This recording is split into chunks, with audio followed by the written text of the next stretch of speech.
Hi, Hello. how are you?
When do your kids go back to school? That's a good question. Right now they're in Hawaii, so Hi. they're not going back yet, but I will certainly find out. I'm getting a call from Catherine Palmer. I don't know why. Hello. Hi, Kathy. I'm fine.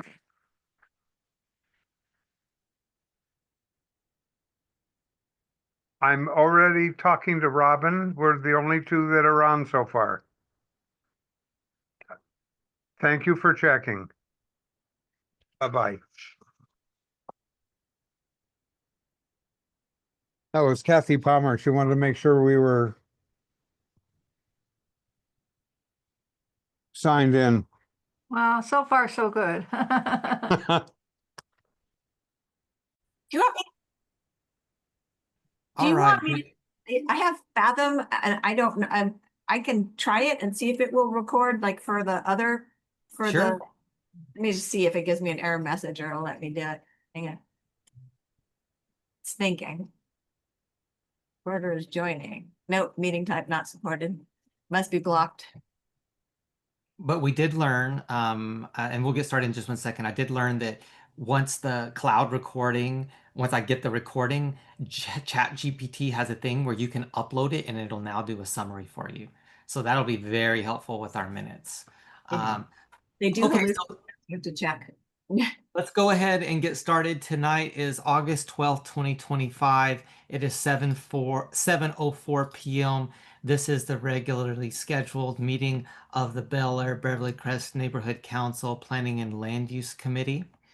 Let's go ahead and I'm Jamie Hall. I'm the co-chair of this committee along with Michael Kemp. I'm going to be running the meeting, this meeting. The first tonight, the first order of business is the call to order, which I'm doing now. Second order of business is the flag salute. Mr. Schlesinger, do you have a flag that you can present and we can salute the flag? But I have a backup. Oh, we've got a Yes, backup. as they say, I don't leave home without it. Okay.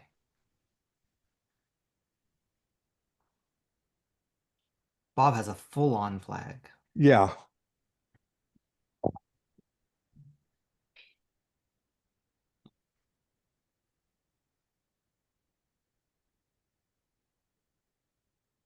Take my earplugs off.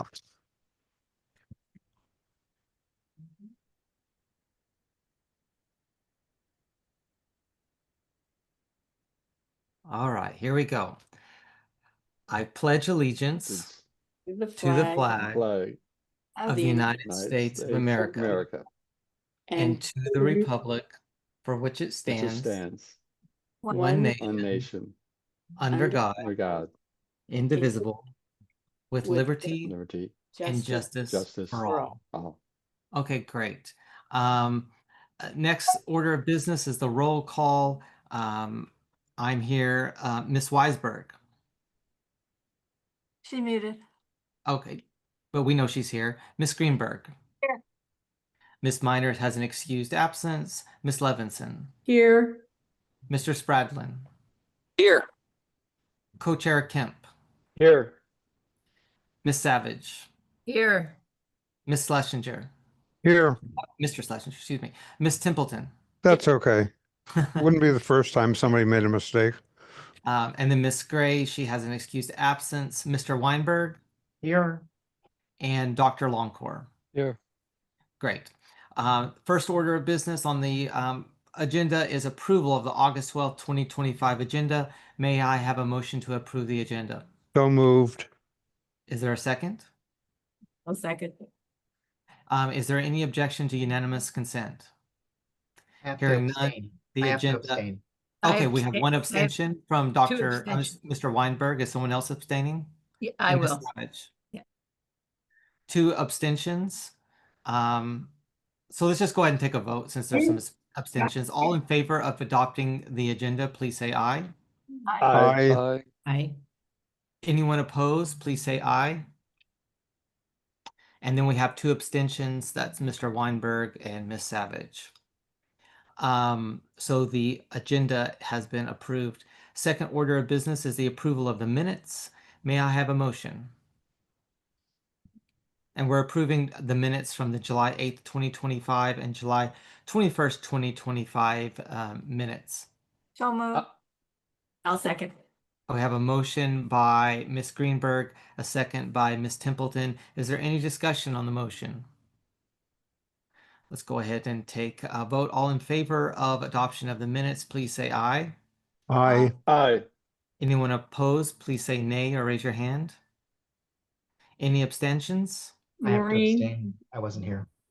1 abstention, Ms. Levinson, and another abstention from Mr. Weinberg, And one from Stephanie Savage. Yeah. and 1 from Ms. Savage. So 3 abstentions, Good and Templeton too. Haven't had a chance to read them. and an abstention from Ms. Templeton. So we've had 4 abstentions, and the minutes for both of those meetings are approved. The next item is general public comment. The Bel Air Beverly Crest Neighborhood Council welcomes comments from the public on any topic within the committee's jurisdiction, but not on the adopted agenda. General public comment is limited to 1 minute per speaker unless waived by the presiding officer. So for the people in the audience today, this is your opportunity to speak on items that are not on the agenda. So there's 4 items that are on the agenda.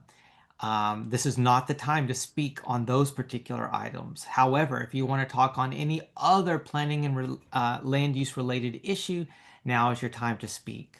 I see one attendee with his hand raised, Mr. Dodge. Can Ms. Greenberg please unmute him?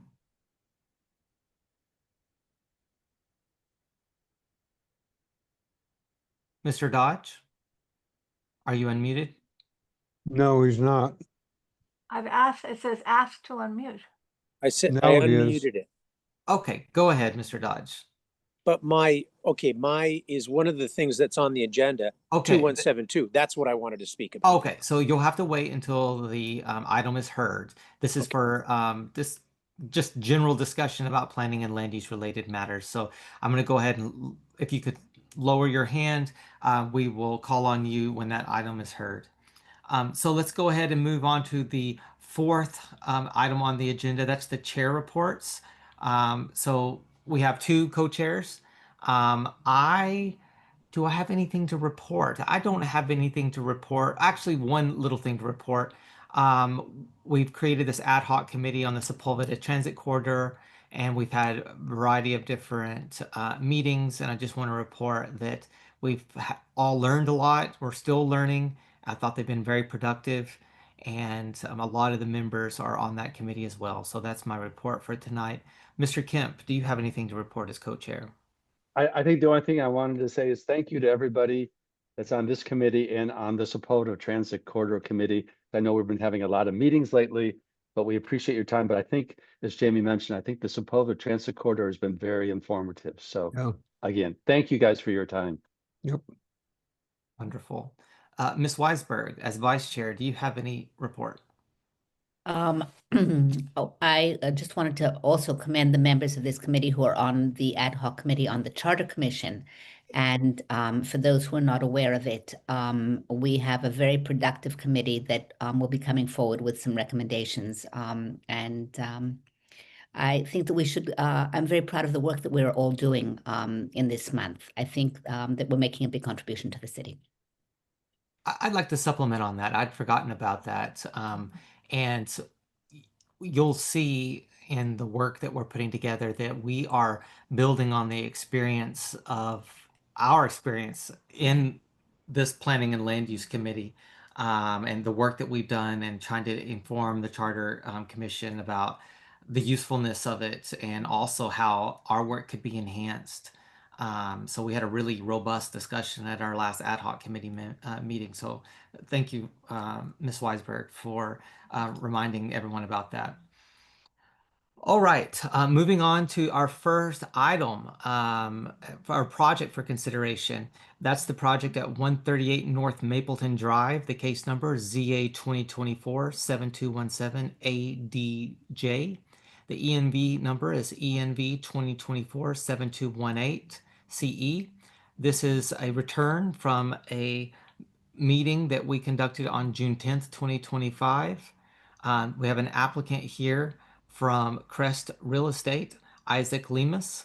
And just to remind everybody, the project description is construction of a new fence and wall with varying height from 8 to 12 feet with 14-foot pilars in front and side yard setback area. And the action requested is a zoning administrator approval for the construction of a new property wall, vehicular max height of 12 feet for each element along with gate pilars with a max height of 14 foot within the front yard. So we heard this item in June. The committee continued it, and we have Mr. Lemus here who's going to provide an update and hopefully some feedback from what we discussed at our last meeting. Hi, are you all able to hear me? Yes. Yes. Perfect. Is it possible for me to share my screen as well? Currently, I only have audio capability. Sure, we will enable screen sharing. Okay. All I right. think we're going to need to promote Isaac. Yeah, I if did. he has- Perfect. I've Okay, been great. added. Sorry about that. It just takes a second to update. Okay. And then I just sent a request to allow my screen to be shared. Perfect. Yeah, There we go. try it again. Fantastic. Let me all know when you can see my screen. We see it. Thank you. Okay, perfect. So I know a majority of you all were here at the last time that we connected, I believe in June. So this is a combination of some prior information just as a refresher, as well as some new information after discussion points that you all wanted me to consider and explore a bit further. So just as a recap, this is 138 North Mapleton Drive. As specified, there are specifically two requests for the same scope, which is the construction, use, and permitting of a max height fence, hedge, and retaining wall of 12 feet, as well as vehicular gates and pedestrian gates, and then 14 feet for the pilasters on either side of the gates for both the front yard as well as the side yard, along with the CEQA exemption that goes along with this. And then here is an aerial of the proposed project. So you see the hedge wrapping around the property in its entirety, as well as the vehicular gate and pedestrian gate, gates at the front of the property, as well as the retaining wall and fence that is in between the hedge along the front of the property along Mapleton Drive. And then at our last meeting, we talked about overall precedent of just existing site conditions on our street in the neighborhood.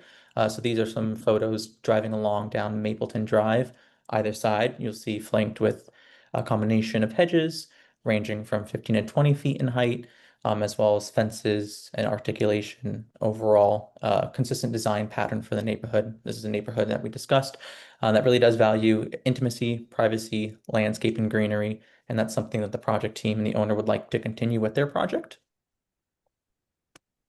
We also talked about precedent in the neighborhood. So on the right-hand side are approvals for over and height fence in the areas, I mean, spanning back decades. But there is a specific concern of or request to look at projects that have approvals of heights in range to what we are requesting, that being 12 feet for the fences, the hedges, or a little bit higher for the pilasters of 14 feet for our project. So highlighted in orange on the right-hand side are additional cases that specifically have heights in range, approvals in range of what we're looking for. So looking at project number 3 at 133 Mapleton Drive, we see 12 feet in height. At 250 Del Fern Drive, we also see 12 feet in height. At 100 Mapleton Drive, we see 14 feet in height. And then at 137 Del Fern, we also see 11 feet in height. There are some projects that have approvals in their determination, but don't provide descriptions as to the specific heights without going through the plans, which at the time weren't accessible and aren't available on the city planning portal. So I didn't include those, but there could be additional projects of similar height in this list of approvals. Moving forward, just looking at the overall community in general, one of the reasons why this is prominent in our area is because of our specific neighborhood, Holmby Hills, as I mentioned before, valuing privacy, intimacy for safety, and overall ambiance reasons.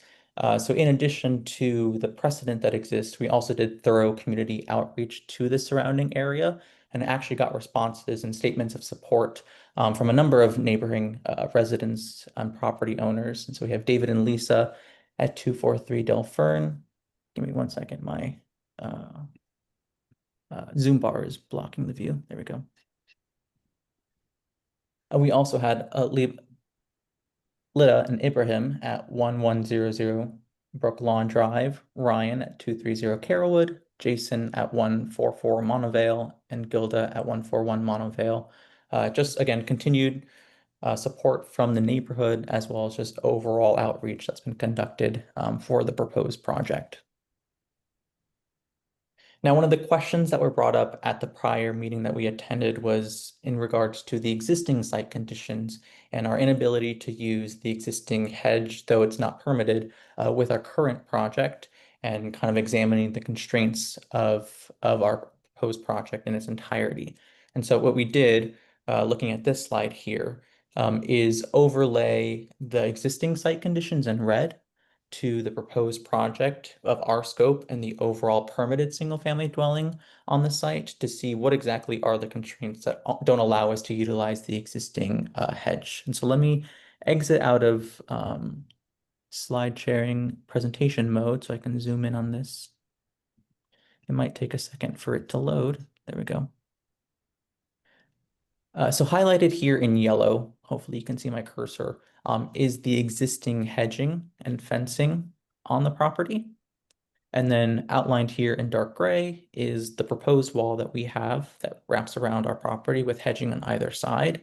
One of the difficulties is not only from a design perspective, is the owner looking to have the design more flushed rather than jutting out back and forth of the fencing and hedges, but it's also in direct conflict with one of the buildings that are being built on the site currently from the permitted project for the single family dwelling. And so we won't be able to keep this existing fence and hedging on either side that you see here because it's in conflict with the building that is shown here outlined in red and then filled in with yellow. So it's a little bit of an adjustment to allow for this space as well as carry out a little bit more of a contemporary design for this fence and hedging on either side, as well as reducing the height of the hedging. Currently, it's taller than what is being proposed. And again, updating some of the articulation and details of the vehicular gates, pedestrian gates, pilasters, and fencing in between the hedges. Allow me to go back to presentation mode. And this is another example as to why the over and height request is being made. So on the top rendering, we see that if we weren't allowed to make a request, or rather, if we were able to make a 6-foot high request, even though it is 6 feet in height, we do still see a lot of exposure of the single family home that is being built in the background. You can kind of see the grayed out outline of the property in the home. So even though it is 6 feet in height, due to the overall grade of the property, there is still second and first story views that can be seen from the public right of way.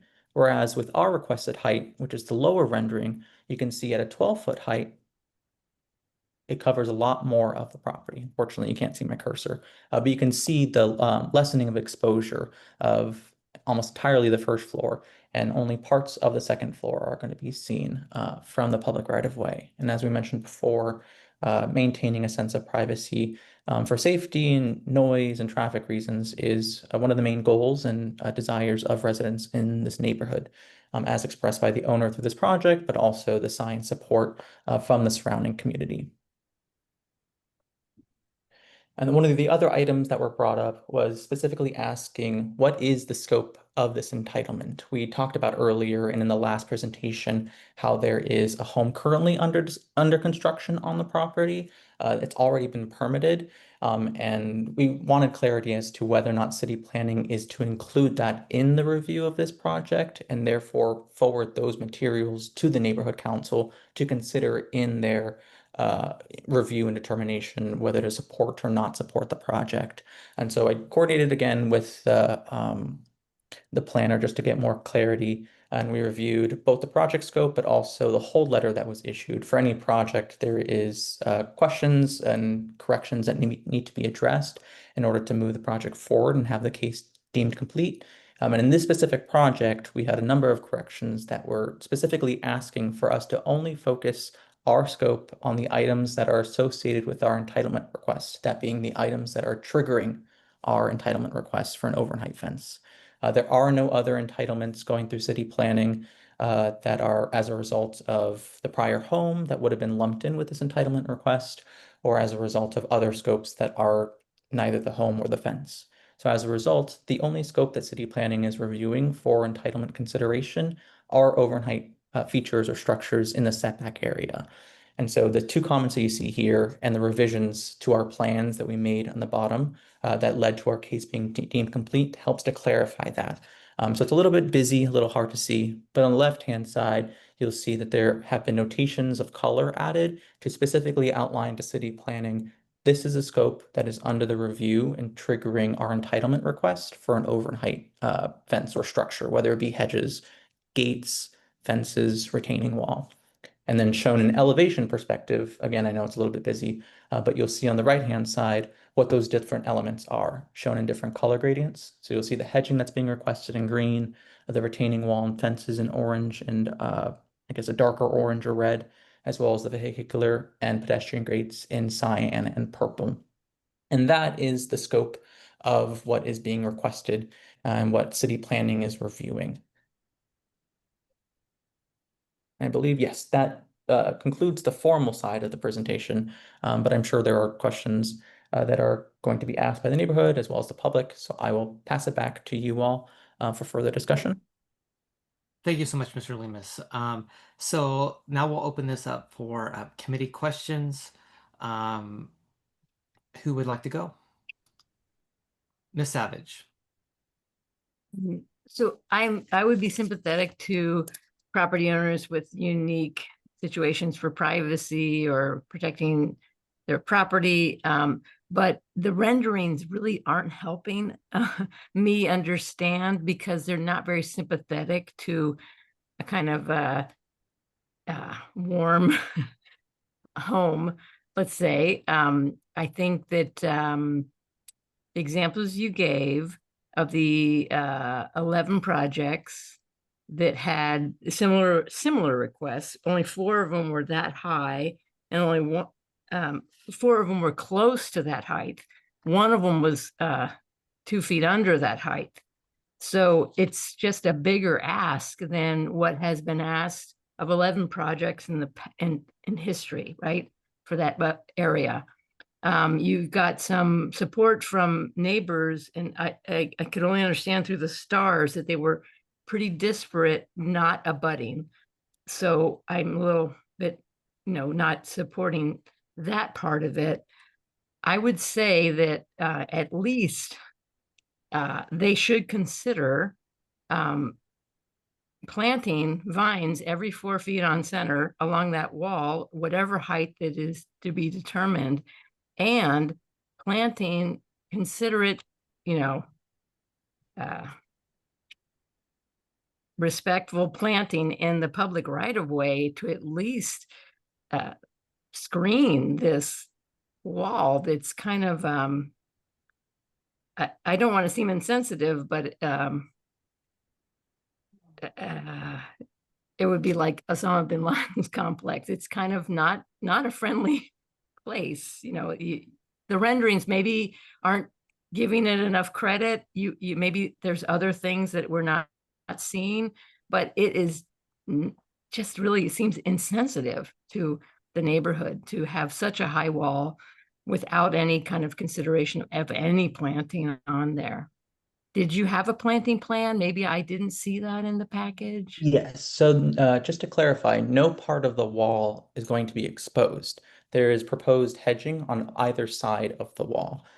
So we definitely share the concern to make sure that we're beautifying and adding green space to whatever we're proposing, both for the owner's sake as well as the public right-of-way point of view. And so maybe it wasn't shown in this presentation. I can go back to some of the renderings. You said you were removing all the existing hedges. So I just thought you're reestablishing a line of a very high wall. Then I didn't see a planting plan with that. So Correct. Let me hold on if I can share my screen again. So the green here is the hedging. There is a fence that's proposed, which is going to be sandwiched. Hopefully you can all see my screen. Sandwiched in between the hedging on either side, but the green block here is representing a hedge. So going back to the comment that was made with the request to add vines onto the wall, that is the intent and sort of the ideal design that we are looking for by proposing that hedging that is shown here. It's only in between the hedging on either side that there's going to be a fence proposed. okay. So the thing building wise that's going to be exposed are going to be these pilasters that are shown here. And these are also the only elements that are 14 feet in height. Everything else here is 12 feet in height, which we showed in terms of our precedent. There are a few approvals, again, legal approvals. That doesn't mean there aren't existing non-permitted conditions in the neighborhood of similar heights of walls and fences. And then the last comment that was made, I think, was in regards to the support from the surrounding neighborhood. So we do have support from the abutting property. Okay, one abutting and then everyone else is far away. So yeah. Correct. As of right now, yes. We're Okay. still continuing to get support from people, and we'll send them over as they come. But our property is located here. But I think the intent of this diagram here, as well as our overall outreach to the neighborhood in general, was to show that as a whole, Holmby Hills has a certain design precedent when it comes to maintaining privacy for the owners, especially along Sunset Boulevard, which, as a reminder, our project is on directly. So for the sake of traffic, noise, pollution, as well as increase in pedestrian and vehicular traffic, that's one of the main concerns that the owner is looking to sort of remedy by proposing this fence. It's separated by a property from Sunset. Yeah, you're not on Sunset. It's not on Sunset. Correct. I'm sorry. I mean, let me go here a little bit. There's one property, it's a little blurry. Our property is here with the largest, I guess, intersection being Sunset and Mapleton Drive. But it's not on Sunset, so please don't misrepresent it. So let's move to the next committee member. I'm just going to go in the order that's showing up on my screen here. Mr. Spradlin. Sure. So what's your parking plan for construction? Let's see. I don't think I have that. Because you guys haven't started construction yet.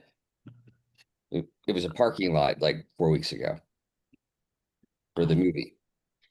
I would have to connect with the project team on that because I don't have that in my files. But I do know as a project that is occurring in the hillside area, any parking has to be done, or staging has to be done either on the property or outside of the boundary of the hillside area. So I think that I'm just going to say this right now, until they come back with a parking plan, I can't even consider this. And I live 8 houses away. I represent the neighborhood. So that's my take on this. And everything else is just kind of us spending time on it. So I'll punt and let everyone else talk about the wall size. But unless we kind of get more in the weeds on how it's going to affect the neighborhood and what the parking is going to look like and the construction process and that whole thing. Yeah, I think from the Holmby Hills standpoint, we would propose no. Okay. Not support this. Okay, Mr. Kemp, Co-Chair Kemp. I guess if I could get a little clarity, and I have looked at the plans, Isaac, when you mention a fence, I tend to think of something that's more like wrought iron or wood or something. But is the wall is made out of block? Is that correct? Correct. The wall in between the hedges are going Yeah. to be opaque. That being said, it's going to be sandwiched in between the hedges. Meanwhile, there are going to be perforated or non-opaque vehicular gates and pedestrian gates. Those are going to be the items that are exposed. Right, right. But the basic wall is a solid wall, basically, with landscaping on both sides, correct? That's correct. And I guess I appreciate the slide that you gave us where it showed the option between like if the wall was 6 feet tall versus the 12 feet that you're proposing. Obviously, that's quite a difference. And I think I've mentioned in the past is I can definitely understand, you know, walls for privacy and that, we have this variance for that purposes. But obviously you've gone from 6 feet to 12 feet, quite a drastic jump. And I gotta say, 12 feet is extremely tall for a wall. So did you consider 8 feet, 10 feet? It seems like you've gone to the max as far as trying to do anything that's precedent. So the 12 feet that we came to a conclusion on was based off of communication between the design team and the owners. That's what they felt most comfortable with. We aren't looking to go any higher than the overall existing precedent of the neighborhood. I mean, as we mentioned before, there are hedges that exist well above 20 feet in height for the street. Of course, those are not permitted, which is why we are staying closer to the meets and bounds of what has been permitted in the area by doing the case search for ZA approvals. So that's where we're looking to stay in between. Okay, and maybe last quick question, and I know it's probably I think it's on the plans, but how far is the new wall from the curb? That is a good question. I realize it could vary, but It does vary slightly. Let me see if like at I the driveway, like where the driveway gates are.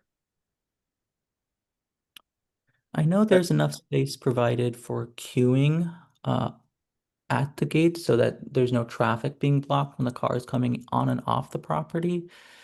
Let's see. Just trying to get a sense of how close this wall is to the Of course. street. I'm seeing partial, let's see, it'd be helpful if this was a little clearer. Looks like it's about 9 feet from the sidewalk to the property line, and then an additional, it's a little bit of math here.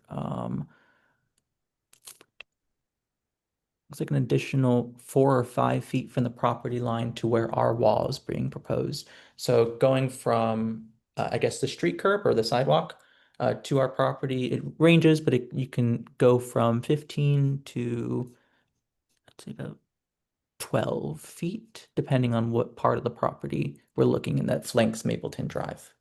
Oh, okay, okay. Well, thank you. That's all I have. All right, Dr. Longcourt.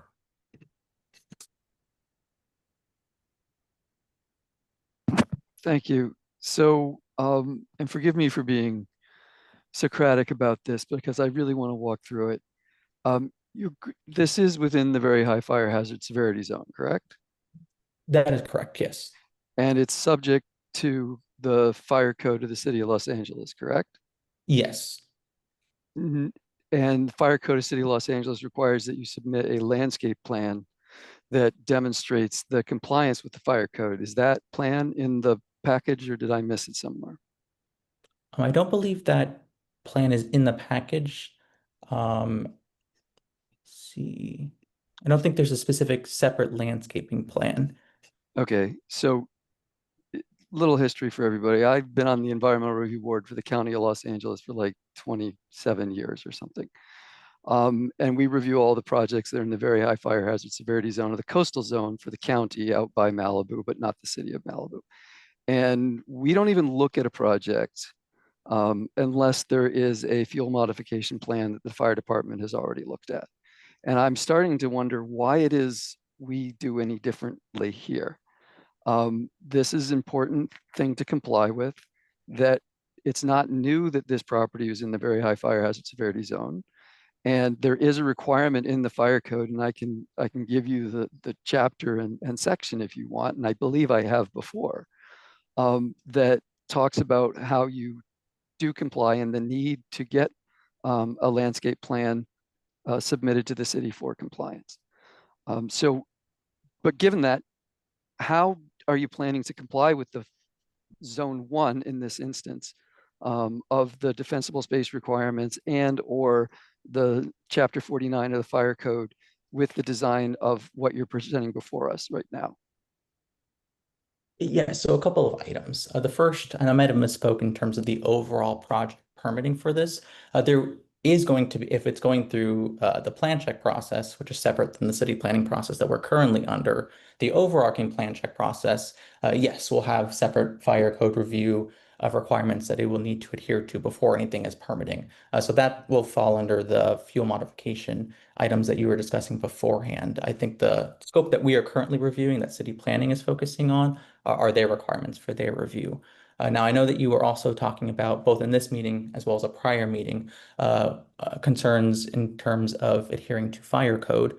And so I brought that up to our sign planner as well as city planning and the Office of Zoning Administration. And they confirmed that they still are accepting and approving cases such as ours, requesting hedges. And it's specifically because of there has been, let me see if I can pull up some documents on my end.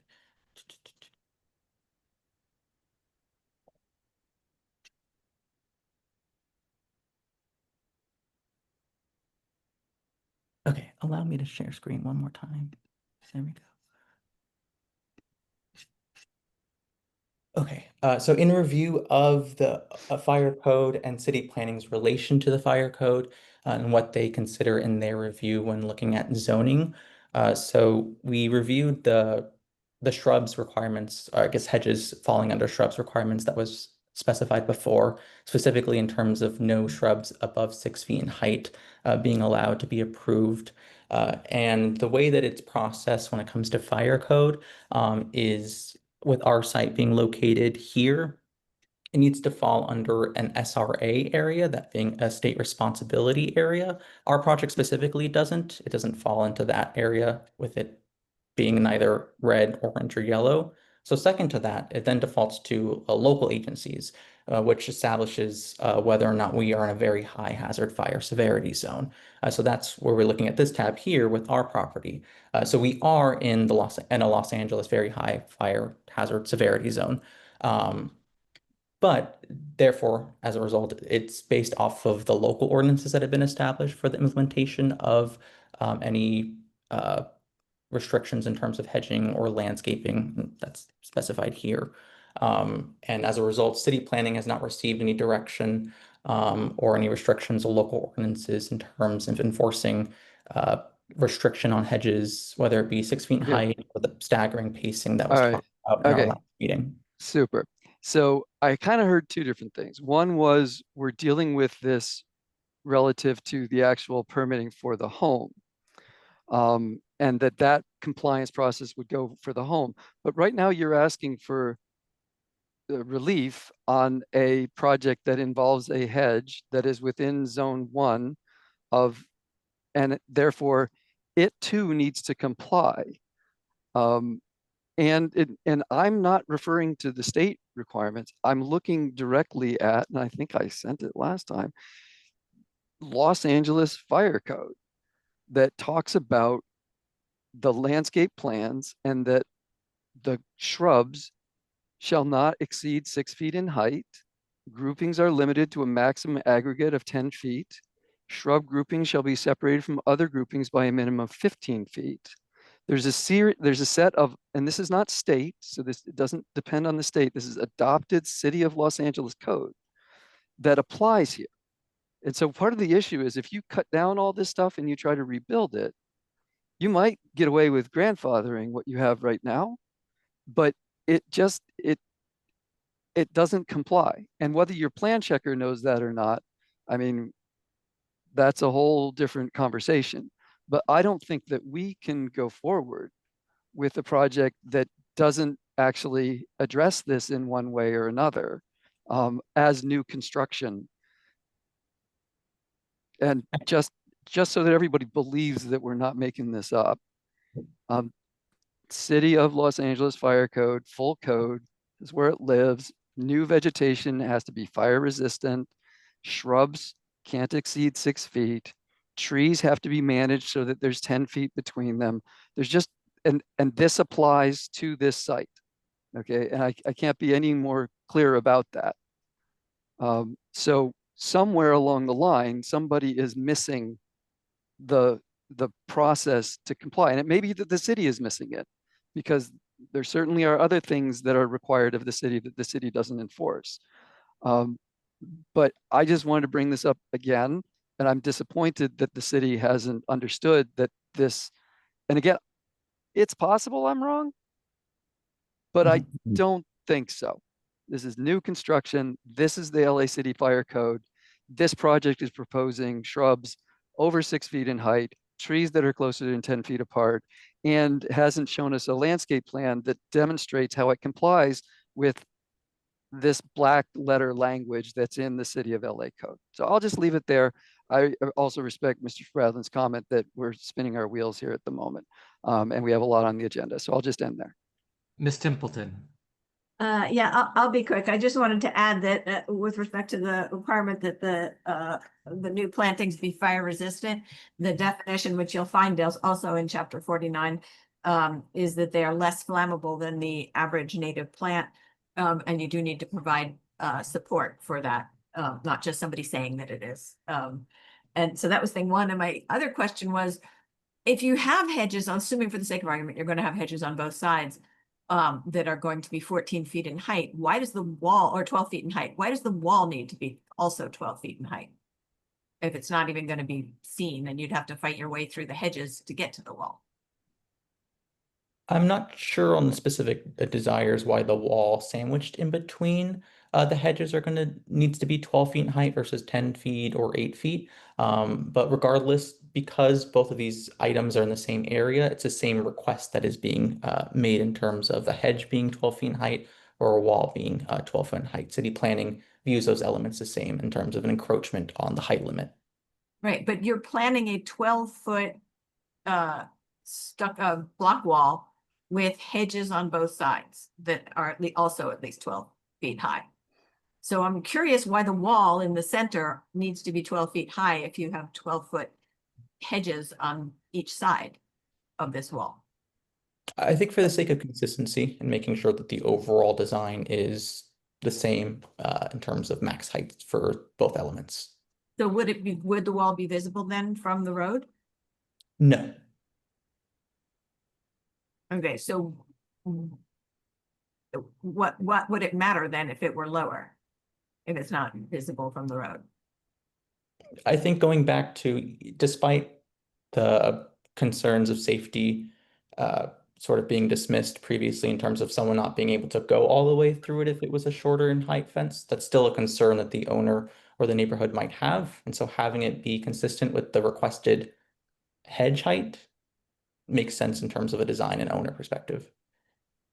Okay, so let's go ahead. If we don't, Ms. Templeton, if we can put that one to bed, just because it is 7:45 and we're still on item number 1. So Ms. Savage, I'm going to let you speak one more round, and then we're going to have a general public comment and then deliberation. Oh, okay. If there is general public comment, we should have them go. However, I would like to make a motion. Let's before you do that, let's Okay. Is Okay. anyone in the attendees here to speak on this particular item? If you would like to speak, please raise your hand and we will allow you an opportunity to speak. Going once, going twice, not seeing any hands. We're going to go ahead and close public comment on this item. It looks like Ms. Savage wants to make a motion. I would like to make a motion to continue this project to a later date with at least 5 items that I heard tonight from the group. One being a meeting with the Holmby Hills Association regarding this entitlement request.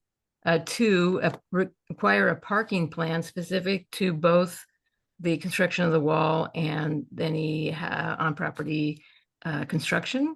3, a planting plan for that proposed wall. 4, to ensure to specifically state the exact setback of the wall to the property line and public right, and or public right of way, so that it's not too close. And including within that item 4, the compliance with the LA Fire Code, section or chapter 49. Travis can probably provide so much information on that, just because I think this is, there's some potential hazard with, how this is planted. And then item 5 would be specific findings on why this wall has to be this high. If I've missed anything from what was said by other committee members, if they could chime in, we could add to this list of items to address when they return. Okay, so I just trying to go as quickly as I could. I wrote this down. The first one was Meeting with the- Holmby Hills. meeting with Holmby Hills. I'm not sure exactly what their name is. Holmby Hills is it Association or Homeowners Association. It's Homeowners the, Association? yeah, Homey Hills Homeowners Association. Homeowners And then Association. Number 2, submittal of parking plan parking plan for both phases of construction. for both phases of construction. What are the 2 phases? The wall in the house Okay, wall and house. And then the third is is the planting plan that complies with chapter middle 49. of planting plan for proposed wall. And I guess embedded in that would be demonstrate compliance with the LA Fire Code. Yep. And then 4th would be state Spec- exact setback of wall to property line and or public right of way. Yep. And then the 5th is demonstrate revise or submittal of revised findings. Actual say height of wall. necessity of wall height. Yep. So that's the motion on the floor. Is there a second? Second, Seconded by Mr. Schlesinger. So now we're in the deliberation phase. Please raise your hand if you would like to discuss this item and or deliberate. I don't see anyone else who wants to further discuss this. Mr. Spradlin. Well, that's just a good question. Why don't we just deny it and let them come back? Why continue? It's the second time they've come back with no information. And they're also, it seems like they're piecemealing because they're not bringing the entire project to us. I think that's a legitimate issue. I think that And that was the Jason. fact that bears on that is whether or not the applicant wants to come back or whether or not they just like to have their decision. Mr. Lemus, would you like to get some homework and report back, or would you like us to take a vote tonight? So I did take note of all the items that were requested, and I'd be happy to share what I am able to share. But in terms of a decision, we are hoping to have a determination made today, either way, just to make sure that both the concerns of the project team and owners in terms of moving the project forward are being addressed. We do believe that we've been transparent as much as possible with the overall project scope where feasible. So if possible, making a determination today. You can always report back at the full committee or the full board if you're able to resolve these issues. So Ms. Weisberg, I interrupted you. Were you going to say something? No, then I'm gonna, then I'm wondering whether Stephanie would not like instead to amend her motion. Would you like to amend your motion, Stephanie, to instead state that we recommend denial and because the applicant needed to provide information regarding 5 issues? Yeah, I would say if they can't come back to our board meeting with the resolution of these 5 items, then yeah, we should deny it. That seems fair. I guess you would slightly change it. You would say, I move that we deny the project on the basis that the applicant did not provide sufficient information in these 5 areas. And then it would be those 5 things. Okay, sounds good. Yep. Okay, so I that's a would like to revised ask- motion. Is there a second? Can I just can I just ask that we amend it to include this idea that the project is piecemealing, that this is that there's piecemealing here? Is that appropriate? I mean, you can, but he did go back to the city, and the city's being pretty stubborn about it and saying that they want to look at it very narrowly. So, but that's the committee's decision.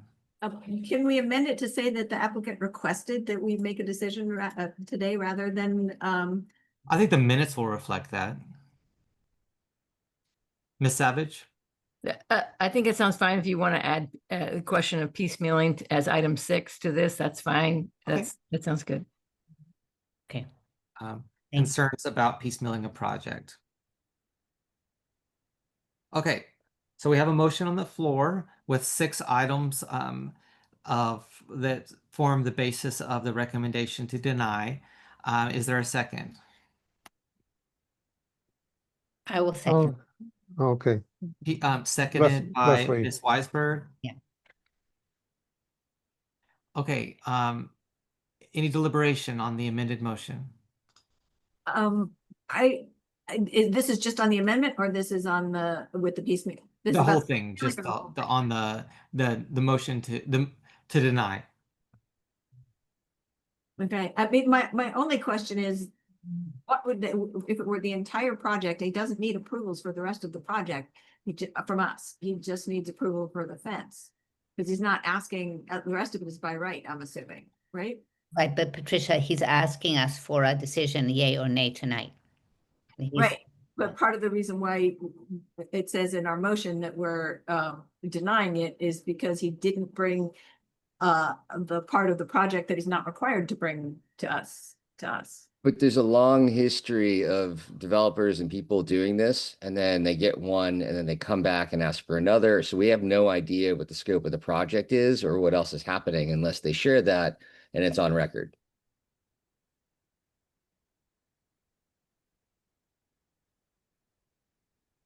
Can I call the question?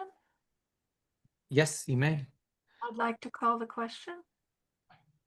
All right.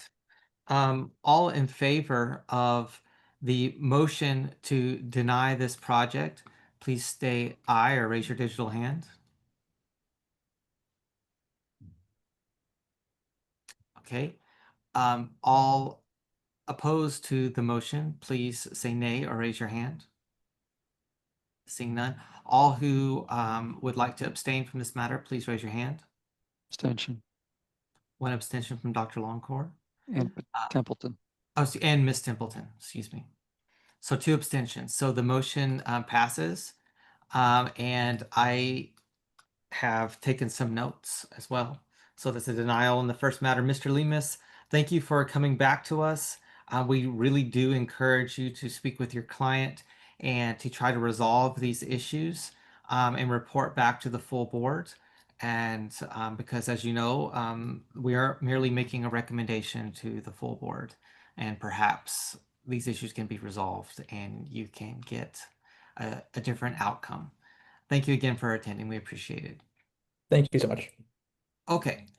Next item on the agenda is 778 and 772 North Sarbonne Road. The case number ZA 2025-1668F and ENV 2025-1669CE. The applicant's representative is from Crest Real Estate. The project description, this is a single family dwelling.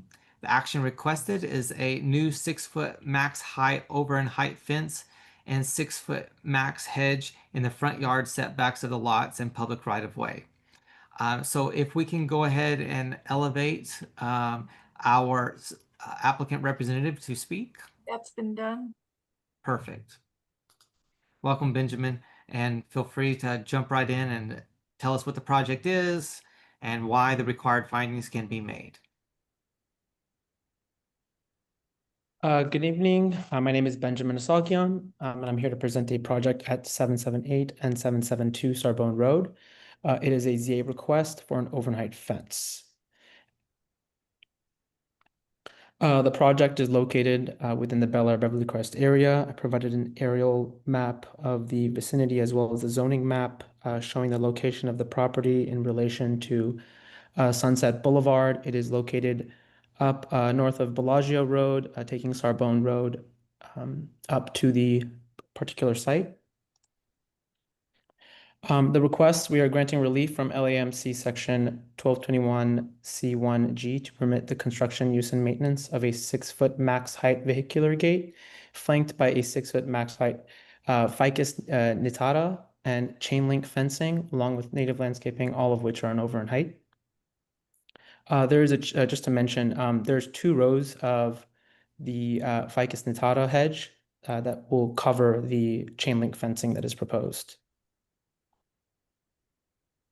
Here I provided a blow up of the elevation for 778 Sarbonne, showing the 6-foot high gate proposed for the vehicular entry, as well as the 6-foot high hedges that will be visible from the street. Additionally, here is the proposed elevation for 772 Sarbonne, showing a 6-foot high tall ficus nitata hedge, as well as the 6-foot tall vehicular gate. Here I provided a site plan of the single-family home in its entirety. Here is the site plan enlarged to show the front yard. In the front, there's a proposed 6-foot tall chain link fence right on the property line, and then hedges within the public right of way to shield the chain link fencing. Additionally, here's the site for 772 Sarbonne, which similarly has 6-foot high tall ficus hedges and 6-foot tall chain link fences. Forgive me for interjecting, but I see on the plan or saw on the plan, it looked like an 8-foot high. Can you zoom in a little bit more? There, Yeah. see where it says north 8-foot high chain link fence behind front setback. Yes, so that is not included within the front yard setback and is otherwise permissible per LAMC. So it's not included within this request. Thank you. Of course.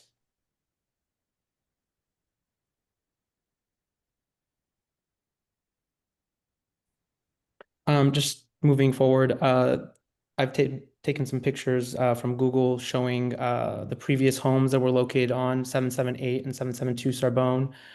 Each had overnight fences and overnight hedges previously located on the properties all along Sarbonne. And then finally, there's a large amount of overnight fence requests within this specific area. I've listed numerous ones here. There's also numerous amounts of overnight hedges that are overgrown, obviously, within the area as well. Thank you, and I'm available for any questions. I'm going to start off here because I think we might be dealing with the exact same scenario that we did in the last one. So I'm going to share my screen here. This looks like, you know, the projects. So the previous homes were demolished, correct? Correct. And looks like that were there any discretionary permits associated with those homes?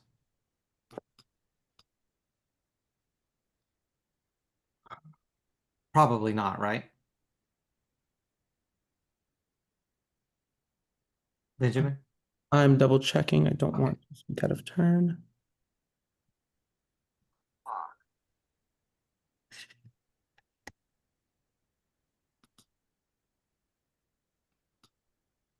I believe there was a haul route that was associated with these projects previously. Okay. I guess what my concern is that the discretionary, you know, this may have been a feature of the project from the very outset, but it wasn't disclosed. And building permits were obtained and ministerial permits were issued. And after the fact, or at some point, it was decided to apply for and obtain a discretionary permit. And you see, the point is that when you do that, you kind of rob the public of the ability to look at the whole of the action and to think, should it triggers CEQA when there's a discretionary permit? You know, there's public hearings. Obviously, you're having a public hearing now, but people would be able to talk about the whole of the project, not just this one little piece of it. So what can you tell me about why the applicant is asking for this now as opposed to before the houses were demolished?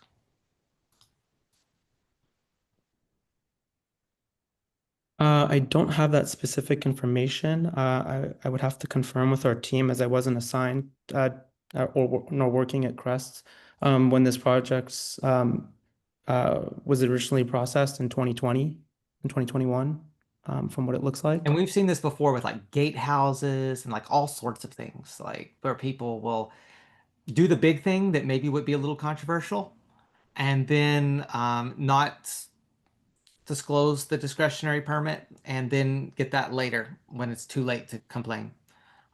So just pointing that out to the committee. So let's open it up to committee discussion. Dr. Longcore. So we have the same issues with the fire safe elements. And I just, for the record, just want to say so everybody's clear, I don't actually believe that well-hydrated vegetation is a huge risk. However, these are actual regulations and they're supposed to be being followed. And even if one can argue that they shouldn't be what they kind of are what they are. So same question, your site is pretty much devoid here of vegetation. I would note that this vegetation also would now obscure a view that has now been available to the public. I don't know if anybody cares about that view or how many people, but just noting that. But have you created a landscape plan that demonstrates how this is complying with the Chapter 49 of the Fire Code? Yes, we have planting plans available for each project that are pursuant to the LAMC. And just like to note that there's been large permanent fencing that's been in place, I believe, as far as the past year, or at least this current year, as far as I'm aware, covering the sites completely. But just to follow up on that, do those planting plans may comply with when you say comply with the LAMC, do they comply with have they been reviewed to determine their compliance with the City of Los Angeles Fire Code? They have not been yet. Generally down the line, following approval, I know we've had following the LA city planning approval, as part of the conditions, we are requested to take the planting plans before the LAFD bush fire clearance unit and have the landscape plans approved to make sure that there's no species that would be incongruous. And we have a lack of faith that the city's, actually enforcing its code, and we feel a ethical and moral obligation to review these projects with more detail after the Pacific Palisades fire. So that's just something that our neighborhood council has committed itself to. So that's why we're really focusing on fire code issues in light of what occurred. Ms. Templeton. I understand. I just wanted to speak to something that Travis said. And in some ways about the view. I drive this road not frequently, and it would seem to me that and you can see this from when you put it up, the Google Maps in-person view. There's a sharp curve that's up ahead, and if people are looking out over the view, and it's a very narrow road, I'm concerned they won't be looking at where they're going. And so in that respect, from a safety standpoint, it's probably better to have the hedges all along there so that there's nothing for somebody to look at off the road and they're looking where they're going in front of them on a narrow curvy road. Great. Ms. Levinson? Yes, that's true. I agree with Patricia Templeton about there's a safety issue with the fence so close to the curb. If you look at the previous pictures, there was a place for people walk. I walk that every day. I walk on that street. And I watched the development occur. It's a huge development. It's 2 different addresses, and I don't know if has the lot been tied together? And then also they didn't reach out to the BAA, and we haven't gotten any. I'd like to see sign-offs from the neighbors because we want to make sure they can get in and out of their driveway safely with this huge wall. So I'm taking some notes. You want them to reach out to The Bel Air BAA. Association. And then the other thing, what was the other thing you said? And they want from the neighbors in the area. Sign offs. This wall would be okay. And she also wants to know whether the lots are tied or not. Right, and then also, there was a setback previously, and if you look at the pictures that he had shown before, you can see there's no sidewalks, so, and people do walk that street. And so, or that road. So I would like to see more of a setback in case a car's coming around, because they do zip around, and you can't see them sometimes. And it's nice to have a place you can jump into to get out of the way. So you want the fence to be set back further from the public right of way? Yes, yes. Okay. Is there no setback on the plans? Is it right on the curb? It is not. Let me just take a look and confirm this. Depends, and that means the hedge is back as well, that you plan to. And may I just pile on here and ask what the parking plan is?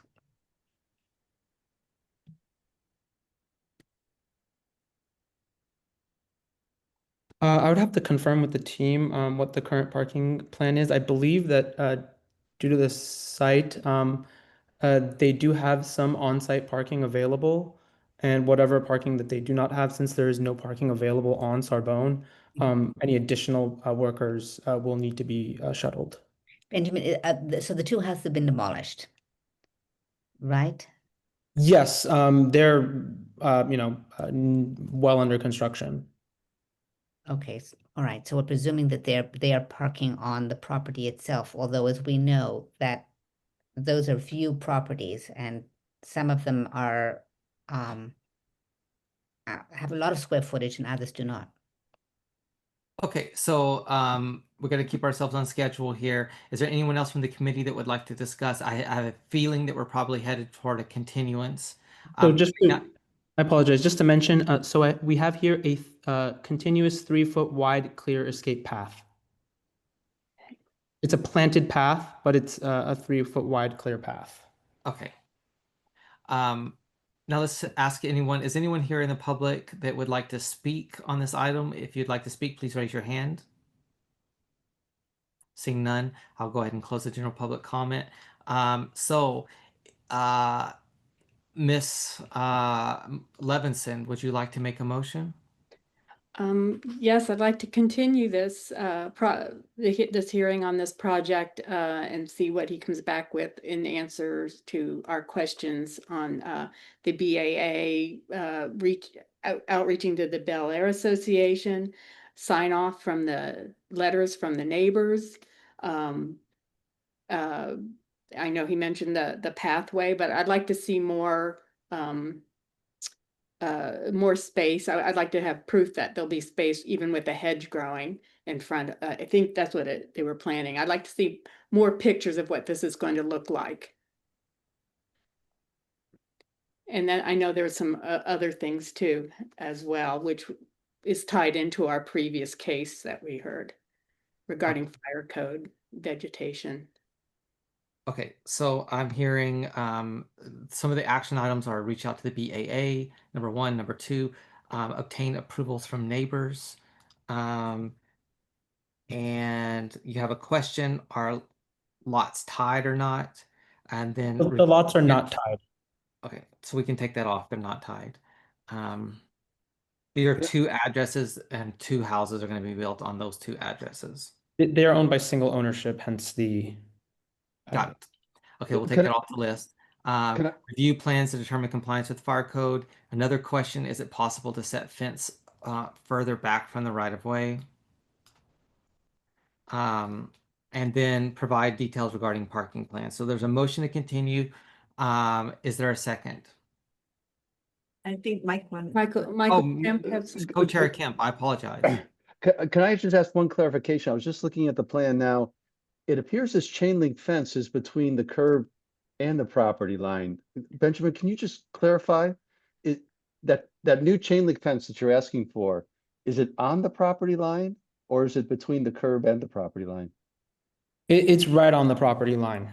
Okay, okay. Sorry, I just wanted to. So the hedges plan- would be. The plans don't seem to indicate that unless I'm missing something. So maybe one point on the continuation, if you can be, and maybe we mentioned before, is if you can please show the dimension of the fence from the curb line. Okay, show dimension of fence from curb line.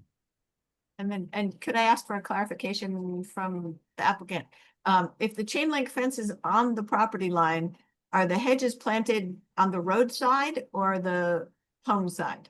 And if they're on the roadside, then aren't they in the public right of way? Correct. I did mention that they are in the public right of way. What kind of permit do you need from the city for that? A revocable permit. Okay. And they have already we have an open revocable permit for the height that would otherwise, I believe, be permitted for, I believe, 42 inches within that space. Okay. And Benjamin, are you willing to come back to the committee to address these issues? Sure, of course. Okay. Is there a second?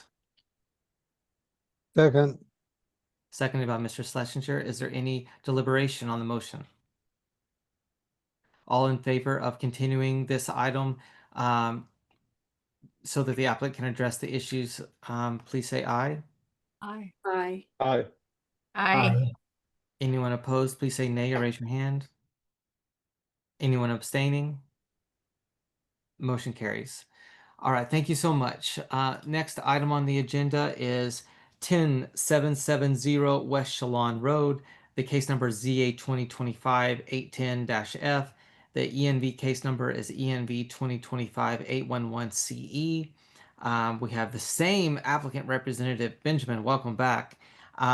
This action requested is an 8-foot max height over in height fence / pilasters and 8-foot max vehicle entry, sliding and pedestrian gates in the front yard setback of the lot. Benjamin, have at it. Tell us what this project's about and why the required findings can be made. Of course. Great. Good evening. My name is Benjamin Asagian. I'm here to present a project at 10770 Shalon Road. It's a ZA request for an overnight fence. This project is also located in the Air-Beverly area, in the same vicinity as the previous project that was just reviewed. It is off of Bellagio Road, coming up Sarbonne Road, and taking off a little dip into Shalon Road there. The request has actually been updated. It's a request granting relief from for the legalization, use, and maintenance of a 6-foot high max pedestrian gate and 6-foot high max vehicular gate, flanked by a 6-foot high max smooth plaster wall with pilasters along with native landscaping, all of which are over in height. Just to give you guys a project history here, just skip real quickly. The project site previously had overnight hedges and a fence, and our client, unaware of the regulations, went ahead and smoothed this out into a plaster wall and added vehicular gates and a pedestrian gate without knowledge, and received an order to comply in October of 2024, I believe, at least in the fall of 2024, and came forward to CREST in order to make the request to legalize the overnight fence that was previously constructed. Back to the survey, it shows here the area of the overnight fence as well as the rolling gates. Here's a little bit of a enlargement, and the gates are located here. There's a rolling gate located right here, and the gates are located along Shalon Road here. And where's the property line? The property line is, I believe, located right at the where the gate is. As you can see here.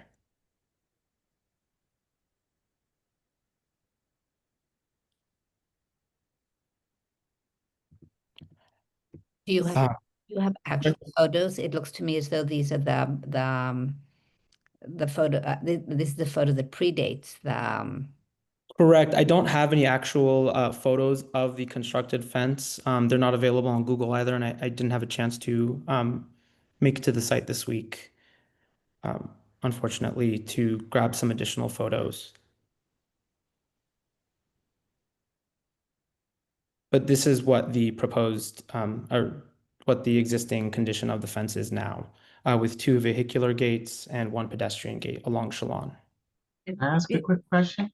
And just one additional item, we don't have better drawings. The original submission was made with these preliminary drawings that were created by the fabricator for the rolling fence and the person that constructed the fence. And we've hired a landscape architect in order to make a proper resubmission to the city, and we're still awaiting those finalized plans. This one could potentially be easy. It doesn't seem like we have the material that we need really to evaluate this, but Mr. Kemp?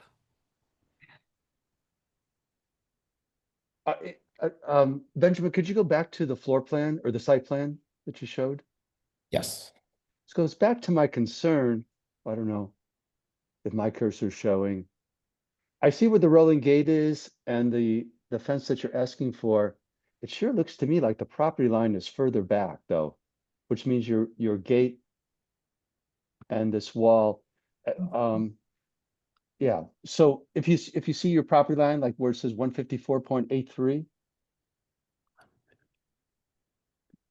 So correct me, but that looks like your property line, and it looks like this gate and wall is in front of outside it. the property line. Yeah.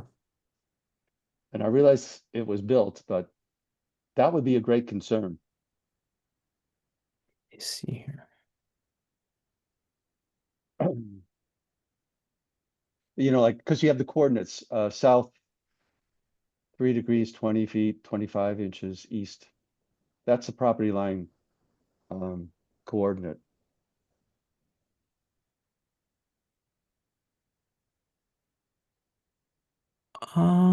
They actually didn't mark this survey very well. It doesn't actually clearly indicate which line is that property line. Yeah. So I guess It could.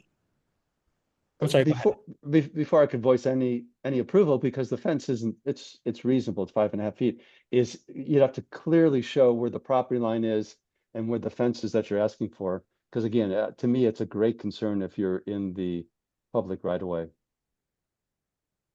Understood. Mr. Weinberg? Yeah, just for clarification, you're asking for 6 foot over in height, but your drawing or the slide before said 6 to 8 foot over in height. So I just need clarification of what the ask is. I believe the ask is 6'8". I'm still waiting for the final drawings to be processed. I'm sorry. That take into account the new survey that we just had done for the area, and to confirm what the actual heights are. These are only the approximations I have from the previous submission set, Okay, so which it's 6 foot 8 inches. I got it. 6'8", yeah. All right, Miss Levinson. Yes, I drove by it. I saw it. It's very close to the curb. I do appreciate the fact that they made a little divot to protect, I believe it's a sycamore tree. So the wall looks a little odd. It's against the curb, and then you have this little space to accommodate the tree. I think since the wall has been built, there's a danger because there's a curve close to where this property is. And I think that it calls for one of those convex traffic mirrors that needs to be installed somewhere for safety's sake. And also I sign off from the neighbors. Dr. Longcore. I'm just going to steal the share for a second to follow up on Mr. Kemp's observation. This is Zemus property boundaries, the 4-inch Lariac aerials, and it's pretty clear that the property line is on the other side of this here. So I just want to confirm that from the These are not the LA always City. They're not always exact, but if you look at the zoning, you can see how close the house is to the property line. I don't have a hard time concluding that that is extending out into the right of way. I And mean, I get, because you can look at the different years here, right? They're not all wrong. I've worked with these data pretty extensively. I've heard. Yeah.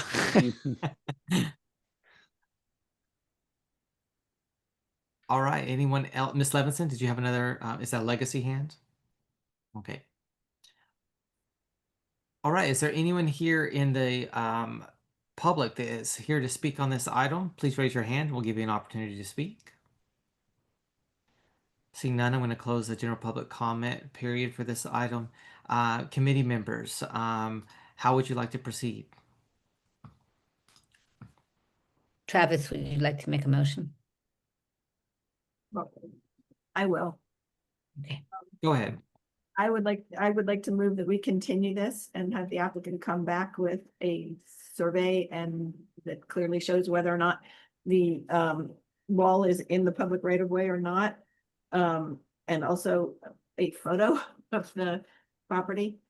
And I believe there were a couple other concerns that were raised. Yeah, it's really difficult for us to evaluate this with not a single photo of showing what's actually constructed. Like that's sort of like preliminary foundational issue that I just can't imagine us being able to opine without that information. I think a continuance is entirely warranted. Is there a second? I second. Second. Let Maureen Seconded. second. Dueling seconds. Now deliberation. Would anyone like to deliberate on the motion to continue? And I've taken some notes, and Miss Palmer will send them over to you, Benjamin, on the items that we're asking for. But just to be, I heard concerns about the wall being in the public right of way. Want to have an updated survey, photos of wall as constructed, and Miss Levinson says she'd like to see support from the neighbors. And she expressed a need for a convex mirror. So if you can come back discussing those 4 issues, we would appreciate it. Sure thing. And do you have an upcoming hearing coming up? No, as I mentioned, we're working on, we just hired a new landscape architect, and just with the fires, it's been very difficult to have the property resurveyed and then to get the updated set put together. So we're still in the process of that. Just a heads up, you may not get agendized for like a couple of months because we're kind of booked. So thanks for coming tonight. We appreciate it. Oh, let's just vote. All in favor of adoption of the motion, please say aye. Aye. Aye. All opposed, please say nay. Any abstentions? Okay, the motion carries. Thank you. The next item is I'm going to have to recuse myself on because I am the president of a nonprofit that has a prospective financial interest within 500 feet of the project site. So I'm going to recuse myself, and co-chair Kemp is going to take over. I may be speaking as a member of the general public.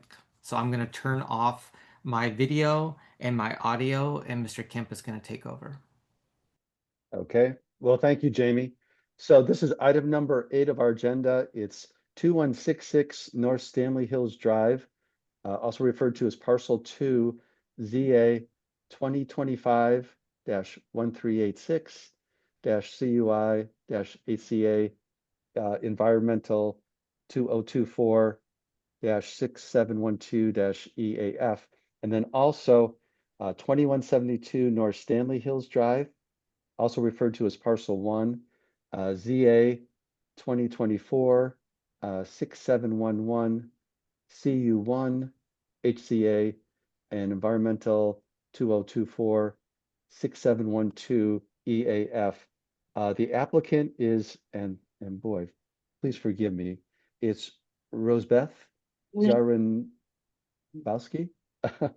from the Stanley Family Residence LLC, and representative is Sammy Kohanim with entitlement and permits.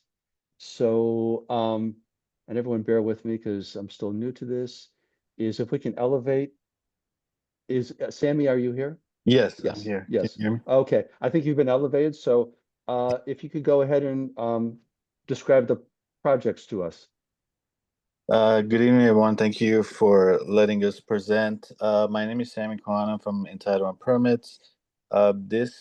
We're actually had to file 2 ZA cases for 2 single-family dwelling units in R1 zone side by side. It's our request is for um, waiver for Hillside Street improving otherwise required continuous paved roadway less than 20 feet down to the hillside. And also we have another entitlement that's for without improving otherwise required adjacent minimum roadway less than 20 feet. So both projects are pretty much the same. And my client, this is he's building this one house for himself and one house for his mother.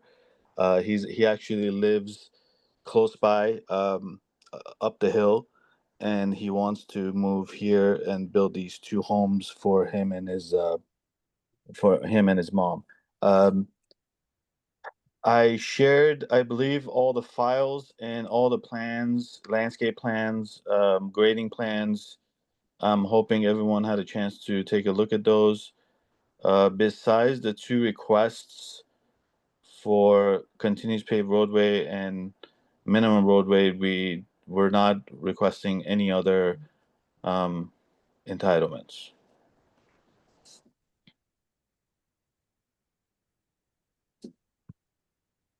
Sorry, you're muted.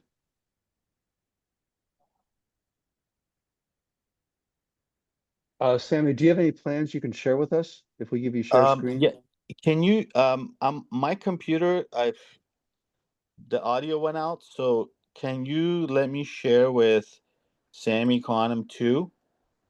Yes. Okay. And I can share the plans with you. Okay.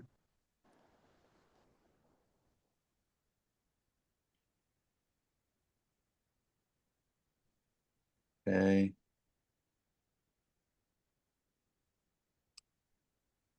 Sure.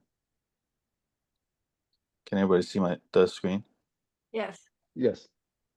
So let me see if I can do it side by side. These 2 projects. So basically, this one is 2166, and this one is 2172.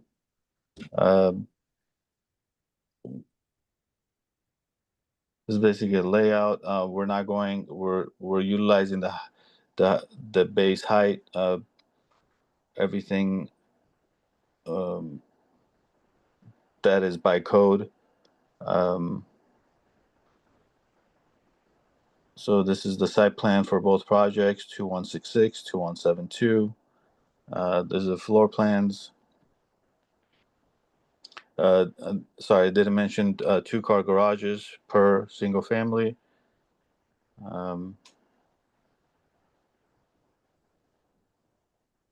And these are the roof plans for both projects.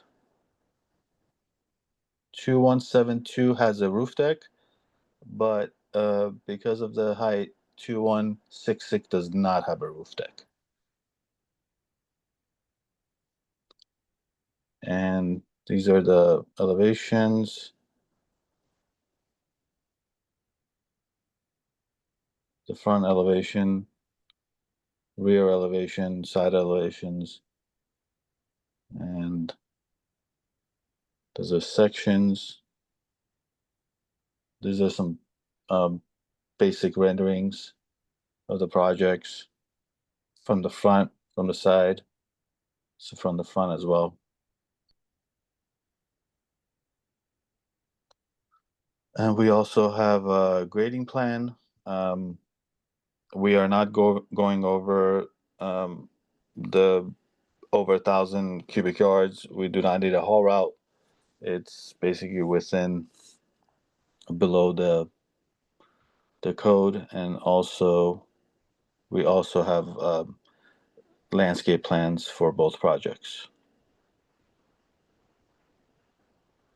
And also we are not removing any protected tree, and the landscape architect, he's very well aware of that, and he built all the landscape requirements in between not to disturb the protected trees in the back of the project. Okay. Anything else you wish to add? No, I'm here for any questions you may have. And I guess just to be clear to the committee, you're asking for relief from substandard roadway, Hillside Street, without improving otherwise the continuous paved roadway. Right. And is it true are you able to improve directly in front of the project, in front of the two houses to the 20-foot width, or are you asking for relief from that also? We're asking for relief on that also.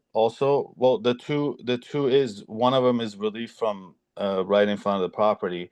We actually met with the owners of 2174, and across the street was 2175, and they brought to us that doing the improvement in front of the property would actually endanger the drivers coming down, because they're basically zigzagging through parked cars, and it's a potential hazard, and they've seen accidents with properties that do the 2 feet widening, and it has become a major problem. So Okay. Well, with that said, let's open it up to the committee. Anyone have a question? I'm looking for hands. You may have shown it before. I was not able to download these for some reason, or I mean to open them for some reason on my. Download didn't work for me either. Yeah. I shared Yeah, the link, it wouldn't let me in though. It said Yep. There was no access. There was no access. Access was denied. So are there pictures that are there pictures of what it looks like from? right now. Yeah. So yeah, this is the, how do I get rid of this Up thing? on Google Maps. So the front is, well, there's a gate, it's gate in the front, so nobody goes into the property, and basically this is from inside the property. The structures that were there, we had to demolish them because at the beginning of the year, well, once it was uninhabitable, it was a hazard. The houses were falling apart, and also we did a lot line adjustment, and LADBS, one of the requirements to do the lot line adjustment was to demolish the buildings, but there was nothing there. Nobody had lived there as long as I know the property. So Maybe. I'm just curious, does that mean that both of these properties from a legal perspective have no existing structure. Correct. It's vacant lot. They're both vacant lots. So there's no, this is not a development associated with an existing structure. Correct. Okay, thanks.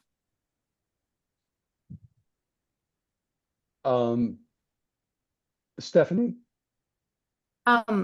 Yeah, I have a list of 8 questions. I used to live in that neighborhood, so I'm free to say whatever my experience has been living in that neighborhood. I've done 3 B permit improvements, a road widening and my property frontage.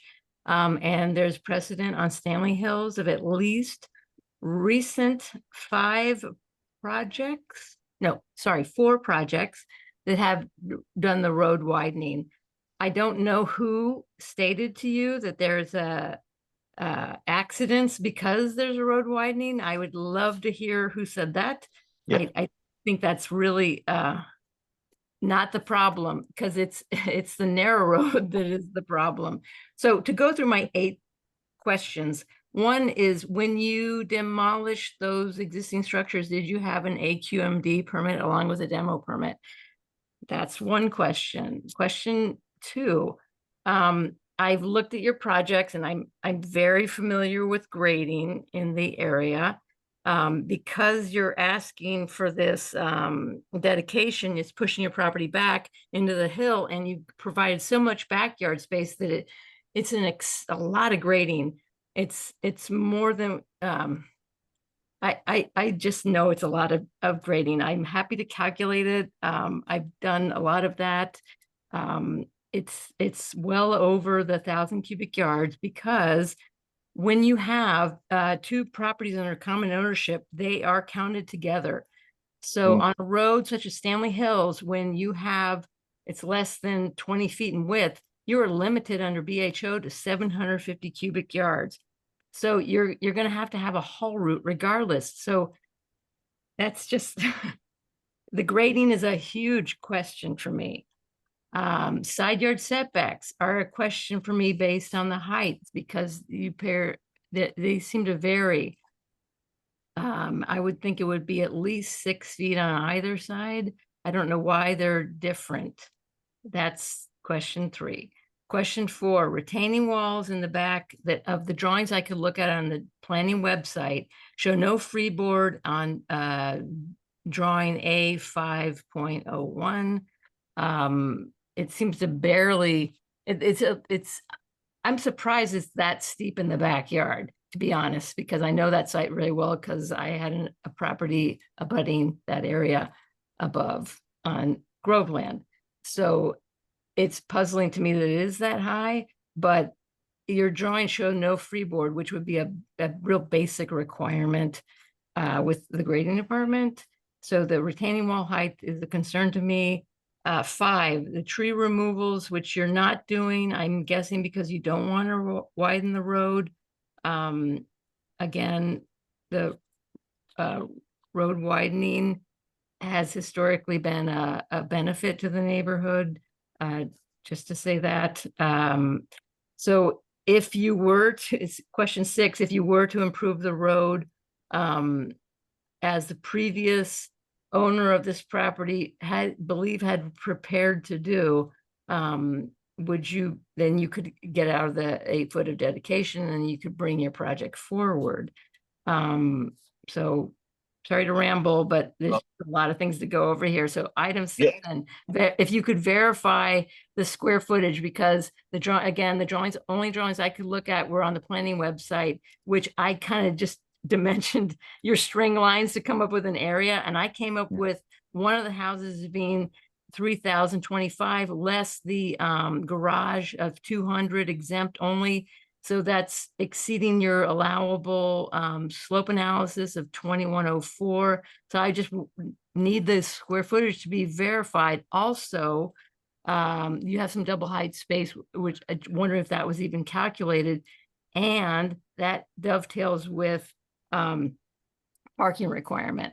So if you only have 2 and you're exceeding 2,400 square feet, you're going to need a third. So I don't see that. So those are, which is my question 8, sorry. So I could list these and I'm sorry to ramble, but there's just a lot to go over here and I want to be efficient and quick. That's Yeah, all.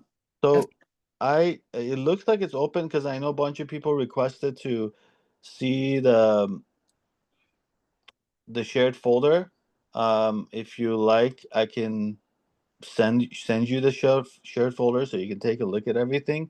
So I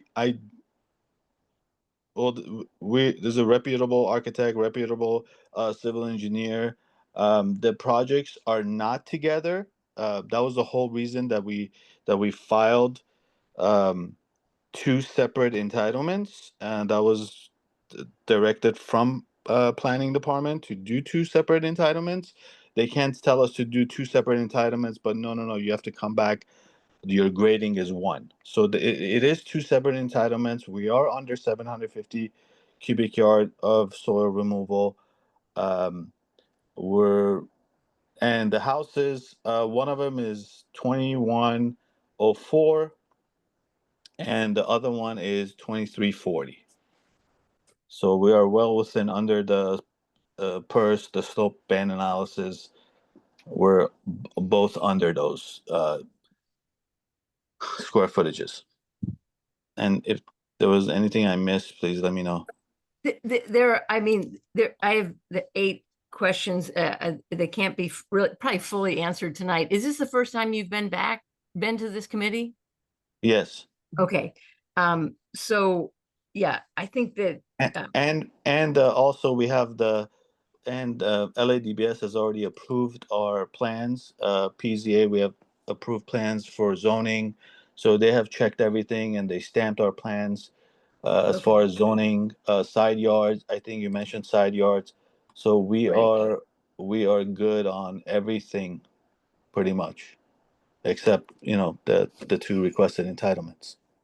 okay, so I'm happy to provide you all the information I've been required to do in that area for a 30-year period. So Yeah. I'm happy to provide that for you. Also, I can provide you the code section that states that when you have properties under common ownership, the grading is considered as one project. That hasn't changed. I constantly announce this at multiple hearings throughout the city, and that's a thing. And I think it's something that you need to address. And so that's just something out there. Yeah. I'm trying to be helpful. And I will be I happy appreciate to it. provide a list of stuff that I'm seeing as an issue for that area. I do care about that area and the neighbors, but again, I'm not, I don't live there, so I have no, stake. But I just wanted to inform you. I appreciate that. Concerns I have, real concerns. Okay. But Thank you. thanks for your info for now. And I guess Stephanie, if you could provide us with the list that you have, I was making notes, but I think that'd be very helpful. So if you have Sorry, those. I was rambling, but I just No, wanted no. because we're getting close to 9 o'clock and I know everyone's tired. So I will I can go over it now or I can send it or because I would, I know other people probably want to speak and there's public comment also, but I think that a motion can be made to continue this to address, probably other concerns. And I think public comment, it needs to be made. Stephanie, I think I answered all of your questions. So if there's anything else, let me know because for us to come back we're not asking for anything besides this 20 feet down to the hillside, which 100% of the time gets approved. It just we're not asking for anything else. Yeah, We're not asking for I guess overhead fence. it has been approved, but it has not been approved without a road improvement. I understand. I understand. Recent But projects, you can look at the history there. You're welcome to do that. I understand. It's just the telling us to continue this and come back. We don't mind. I don't mind. It's just I don't want to waste everyone's time because we're not asking for anything but this improve. The 20 No feet down to the improvement. hillside. No improvement to the neighborhood. That's what you're asking for, right? So but Oh, there are probably many other people who want to speak, Yeah, and there's sure. public comment as well. I'm just stating some things I Okay. saw. That's all, and I'm happy to. Thank you. okay. So to move things along, is there any other committee member that wishes to speak at this time? How wide is the road? Right now it's 18 feet. And parking on one side of the street? Correct.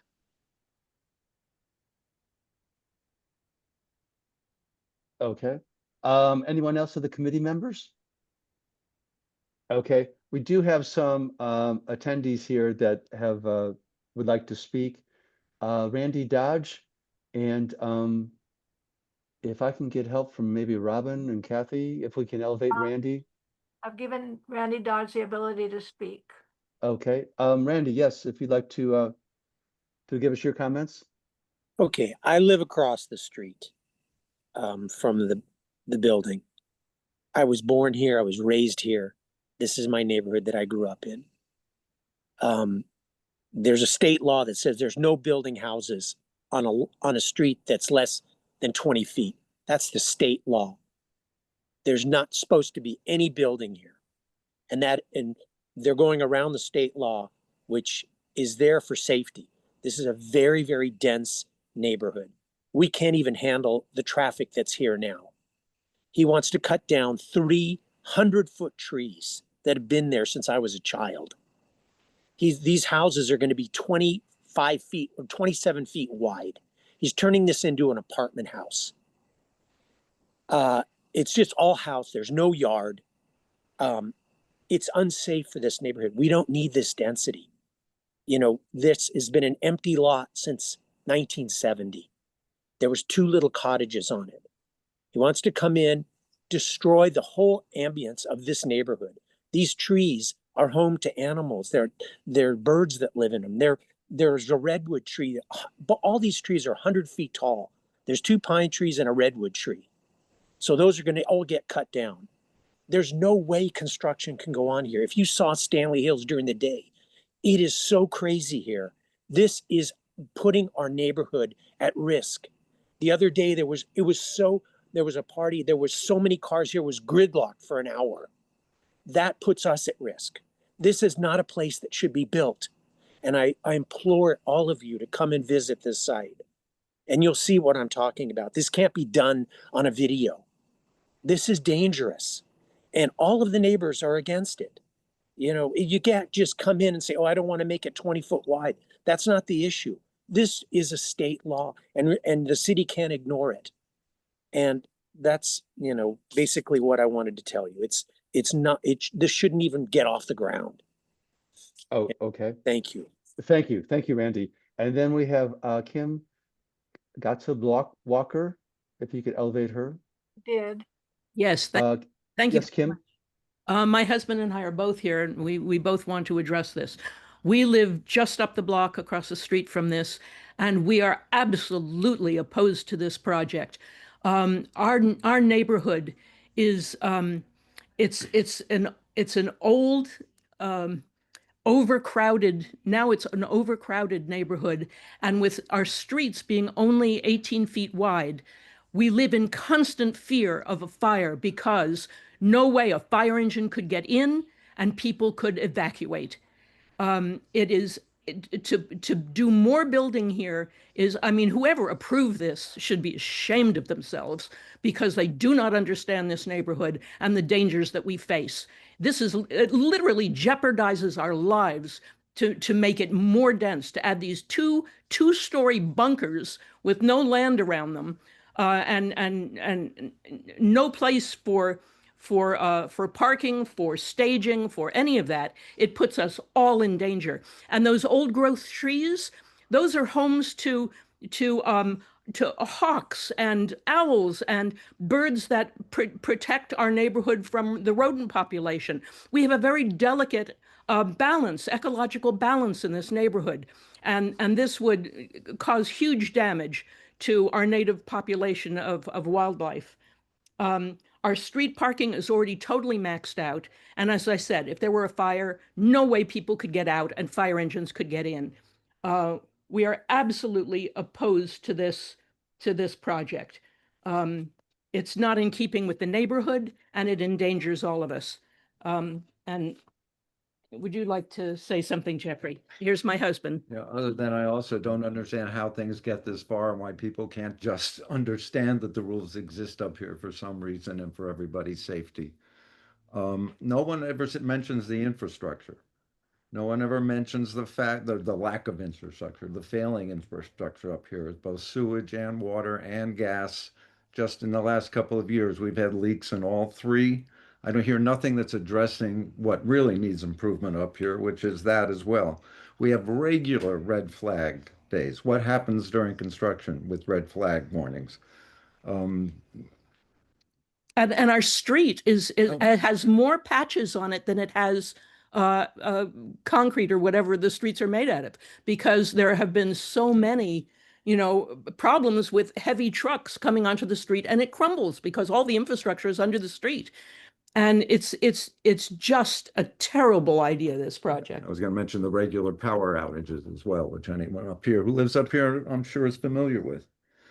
And I think in the last year, what with the fires and the fact that the rodent population around us is just huge now because we're getting influx of wildlife from both sides, and those trees are an absolute key. That's where the owls and the hawks and the ravens that we have up here see their prey from. Those trees cannot be taken down. They're a vital part of the neighborhood. So again, I don't even know why we're here talking about this. Yes, it should never have been approved in the first place. Okay, and just Ms. Kim Walker, if we could just get your husband's name for the record. Yes, Jeffrey Walker. Jeffrey Walker. Okay, thank you. Well, thank you very much. We appreciate. And there's no way to widen the street there without taking out those old growth trees that we need. Yeah, that's a big argument. So that's in the street. Just obey the rules about 20-foot streets. And I can tell you that property, the size of that property, is appropriate for maybe one family home at most, with a nice yard and plenty of room for off-street parking. And the neighborhood could live with that, with one family and plenty of room around it and plenty of off-street parking and plenty of staging off the street. But to try to put two-story bunkers on our substandard road on that lot is absolutely outrageous. Thank you. Okay. Well, thank you both very much for your comments. We can move on. I do have one other person, Roy Harbor. If you'd like to speak, we can elevate you.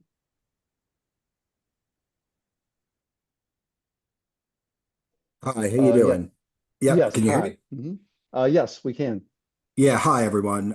Nice to see you all. Thank you. I know it's really late. I'll be quick. I live adjacent to the proposed properties, the proposed projects. I live at 2174 Stanley Hills, right next to I guess the northern property, the one that's going to have this deck on it that's proposed. I actually saw this all going on, so I reached out to to Mr. Rusba and his team, and I invited them over my house, and we had a meeting to talk about it. And this was April 2nd, and I was trying to be proactive and be neighborly. And I asked them a little bit about what they were planning, and they really didn't have all the nuances worked out yet. But I asked them to please share the plans with me when they are complete, so I can look at them and maybe I could even help them with the neighborhood. Like, let's work together here and try and figure out something that'll be acceptable to everyone. And then I never got a copy of the plans. I mean, I'm lucky I was invited to this call. I found out about it on Sunday, 2 days ago, and I'm not an architect, and I'm ripping through plans trying to understand what's being proposed here.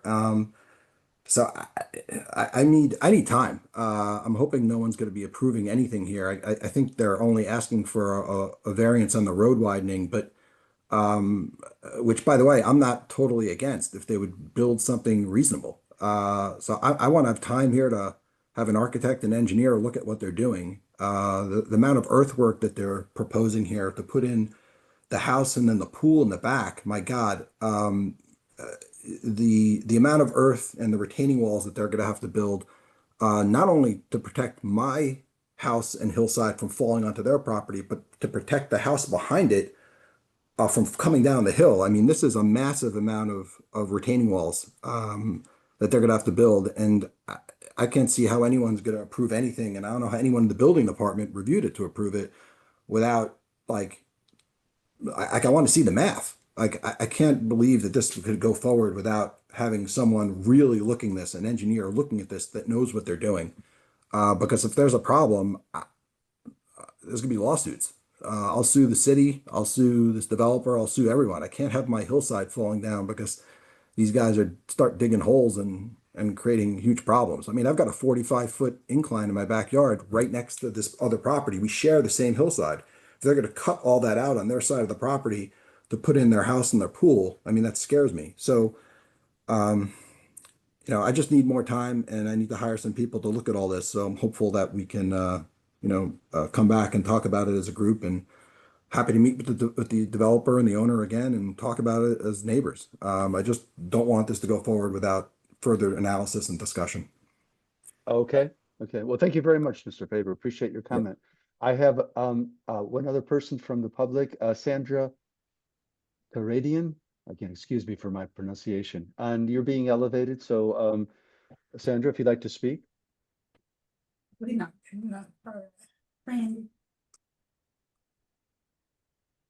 Sandra. Okay, here I am. Hello, There you thank go. you very much.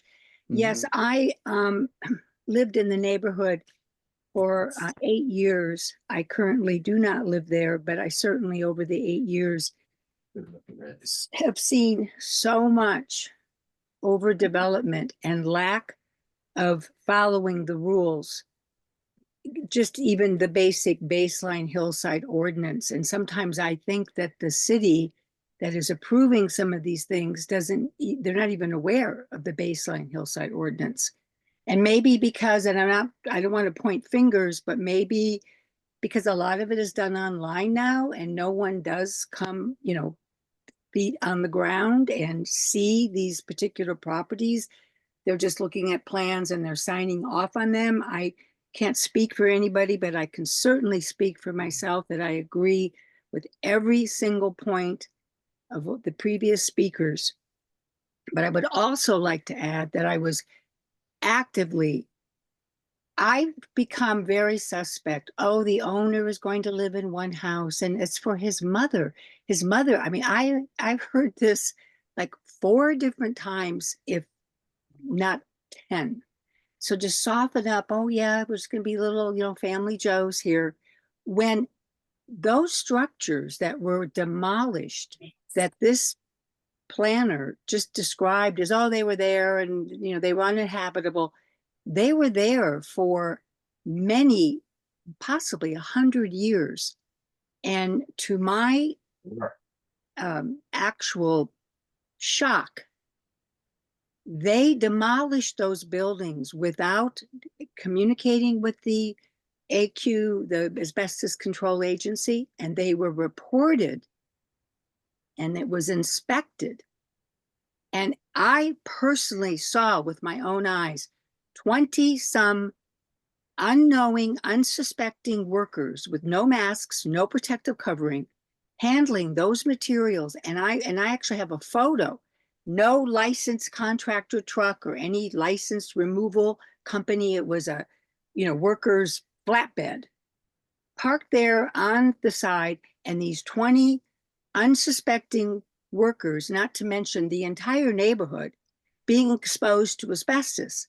Because the follow-up on the complaint that was lodged with the agency documented that there was asbestos contamination, and that there were going to be 5 different contamination removal procedures, and that this owner was going to be cited with violation. It's been difficult because obviously with the fires and the disarray of, and attention that needs to be directed in very important areas.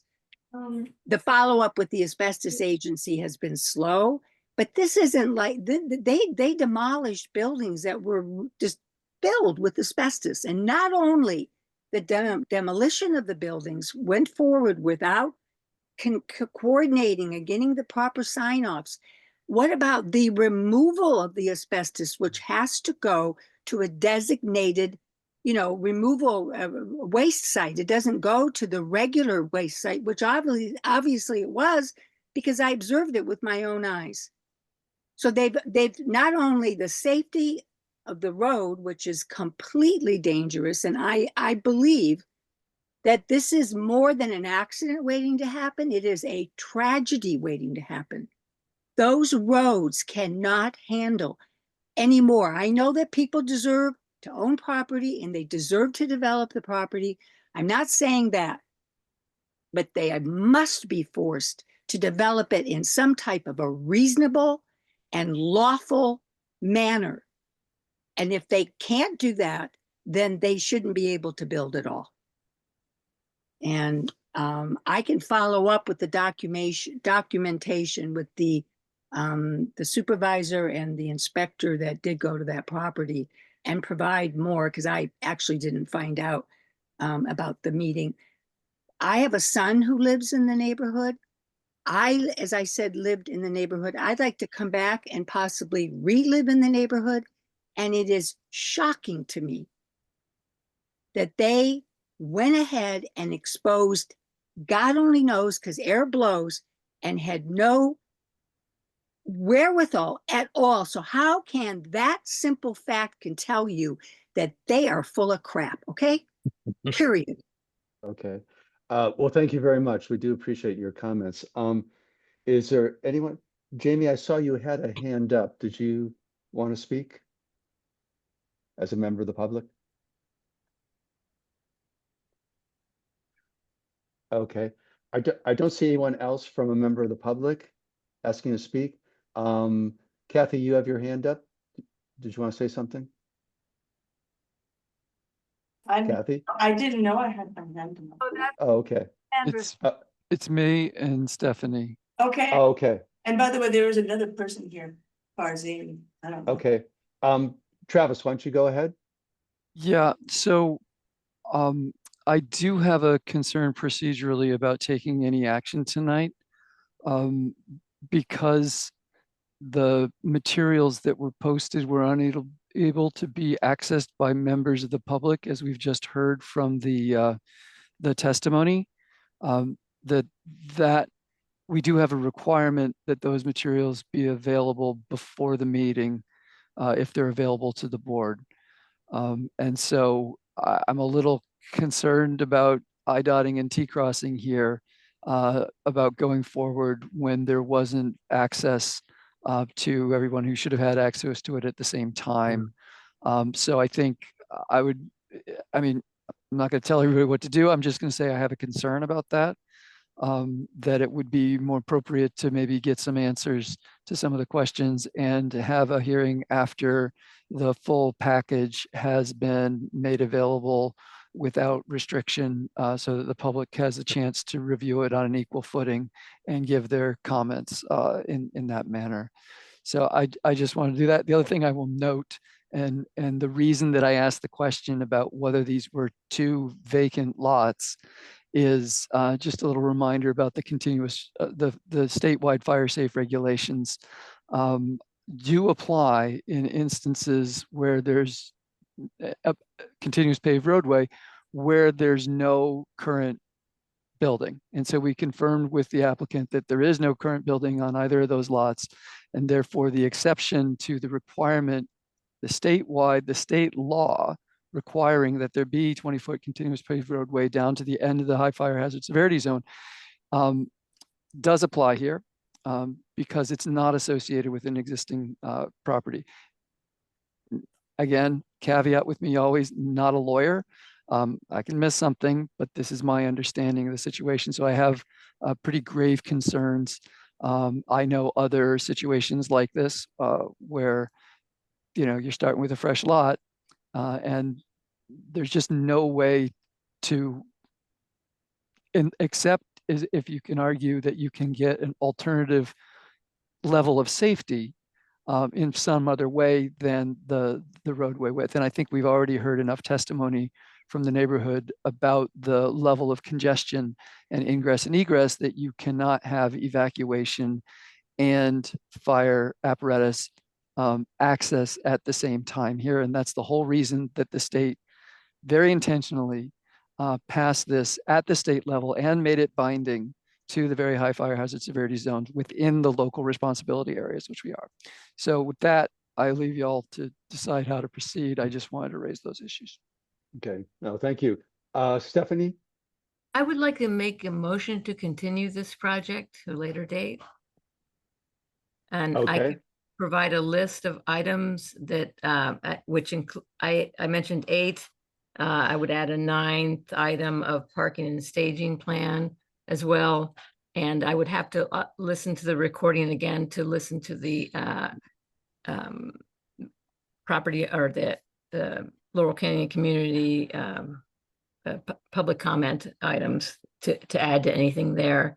But I also just wanted to mention that the grading, retaining wall, shoring plan check correction sheets states that a public hearing is required for on-site import or export of earth materials in excess of 1,000 cubic yards in a hillside grading area, code section 7006.7, to submit a haul route application to the Building and Safety Commissioner's office. Processing times 8 weeks. There's a phone number. And it says that as per LAMC section 9.1.7003, the definition of site is as follows: any lot or parcel of land or contiguous combination thereof under the same ownership where grading is performed or permitted constitutes one site. So grading it's a basic correction sheet item. It's one property if they're under the same ownership. So and they're restricted because of the width of the street to 750 cubic yards, and they are declaring at over 2,100. So they would require a haul route, which would be added to this entitlement, among other things. I could list these things, or I can just provide a list for this, for the applicant, along with any other input from the community or committee members. Just want to, it's not 2,100 cubic yards. I don't understand. I don't know where you get those figures, but that it's not 21. And the reason we filed this case, we filed the ZAD case with the lot line adjustment, and the city turned around and said, per single family, you must file a separate case, and they are treated as separate cases. And I don't see where you get 2,100 cubic yards, but that's okay. 2,100 cubic yards was on the drawings that I could access that were on the planning website. That's how I came up with that number. It was whatever was uploaded in the planning website, because I could not, like everyone else, could not access. No, everybody, there's people I can list that have access to the drive. I don't know why you couldn't. Well, I have names of people that have access to the drive. okay, so but there are other people on this meeting who have stated they cannot see it. I understand, but I share the file with neighborhood council, and it's not my thing to. I don't know if their drive is not working. Okay, so So it doesn't matter. I'll give you some background. Yeah. I'll give you some background here. Yeah. We used your link as a Google Drive as a repository. We didn't mirror it. It's clear that we should have mirrored it. And that's my concern here, is that it was not available to members of the public who went to it, but only to some people who had been given access to you. I think you just gave me access now as well. So now we have it. Now we can make sure that everybody has no question for when you come back, that they can access and see these plans before the meeting and review them, so that it's a matter of us having to comply there with the Brown Act. So apologies for the snafu. It was assumed that your site would be available to everybody, and it wasn't. So I can if I can share. I don't know if I can share, but I'll show you my Google Drive. It says anyone that's with fine. anyone The thing with is, link can access. So that is not how it worked, though. I can attest to that. So that's fine. You can, it can say what it says. It just didn't work that way. So I apologize. I apologize yeah. for that. No, and hey, we can all agree to blame Google on that one. And appreciate that, but we do have to make sure that everybody has access out of fairness. Okay. Does any other committee member have a comment? We do have a motion. So Stephanie has made a motion to continue this project. Do I have a second? Second, Okay, second with Robin. Any discussion on that motion that's before the committee? Just to clarify, I think the motion was to continue in a request to answer questions that will be provided in email to the applicant after the meeting. Right, and to make the plans available to the public. Yep, and we can take care of that side. Right. Yep. Okay, any discussion on the motion before the committee? Okay, hearing none, we'll call the question. Taking a vote on the question, all in favor of the motion as presented, say aye. aye. Aye. Anyone opposed to the motion? I see none. Any abstentions to the motion? Travis is abstaining. Okay. Then the motion carries and this project will be continued. Well, thank you, everybody. Jamie, I'll let you take over. All right. Well, there's not much left to do. What's left is good of the order. Does anyone have anything that they would like to raise at this point that's for the good of the order? I'm sorry. Yeah. I'd like to say something before you close the Zoom meeting, please, when you're done with your video.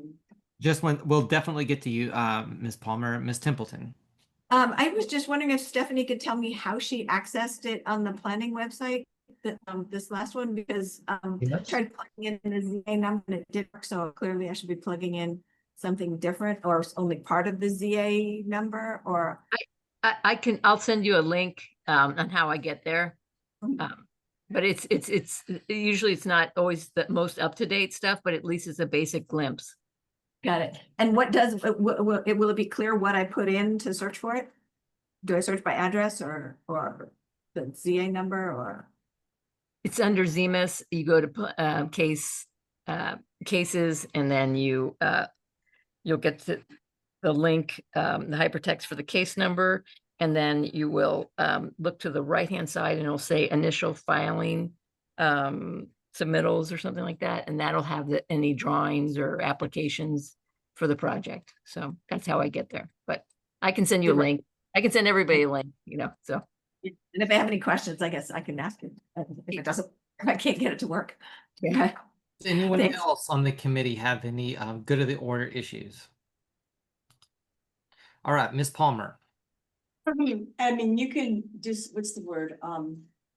Adjourn the meeting, and then I just want to talk to you before we hang up. Okay, great. Well, this meeting is adjourned. Thanks to everybody for staying up until 9:14.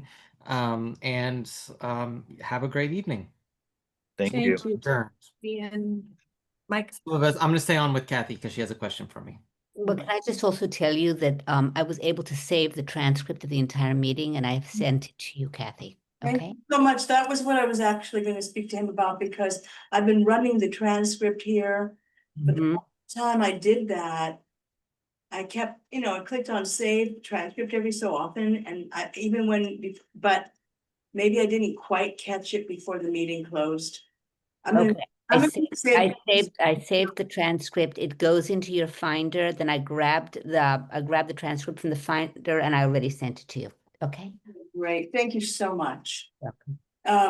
Yeah, that's good. I guess before the next PLU meeting, we're gonna have to look at like we did last time. Mike, Jamie, and Leslie at the schedule for all of these returns. Oh, yeah, that's actually a good of the order thing that I should tell people about, is that the executive committee, the two co-chairs and the vice chair, Michael, Leslie, and I, and Kathy, we're having sort of like, we had a Zoom meeting, like a pre-planning meeting where we have an Excel spreadsheet and we're like, listing all of the projects and forecasting when they're going to be on the agenda. And we're trying really hard to make sure that we really only have 3 projects per meeting, but because we kind of got behind a little bit, we're doing 4, but as you can see, it's really hard to get them all in a 2-hour increment. But that's one thing that your leadership team is doing to try to work together using new technology. And so we're trying new things. And the thing I was going to say is that, yes, go ahead. Oh, just to dovetail on that, and right now we do have a schedule out to December, basically. So we are trying to get everything organized. So The other thing I was going to say is that I talked to some other people, and one of the things that we want to do this year is have a handful of like educational meetings. There'll be special meetings of the Planning and Land Use Committee just on subject matters like everything you need to know about SB 9 or everything you need to know about the new state CEQA law. Because it's really obviously for us to do our jobs, we need to understand what the law is. So besides just how to read plans, so expect a couple of those in coming months. Yeah, by the way, we mentioned last time doing one on SB 131. Yeah, that's what I meant. New state CEQA laws. So, all right. Any other good of the order stuff? Patricia has her hand up. Oh, yes. Legacy hand. All right. All right. We are adjourned. Goodbye, everybody. Great job, Jamie, Good night, Michael. everybody.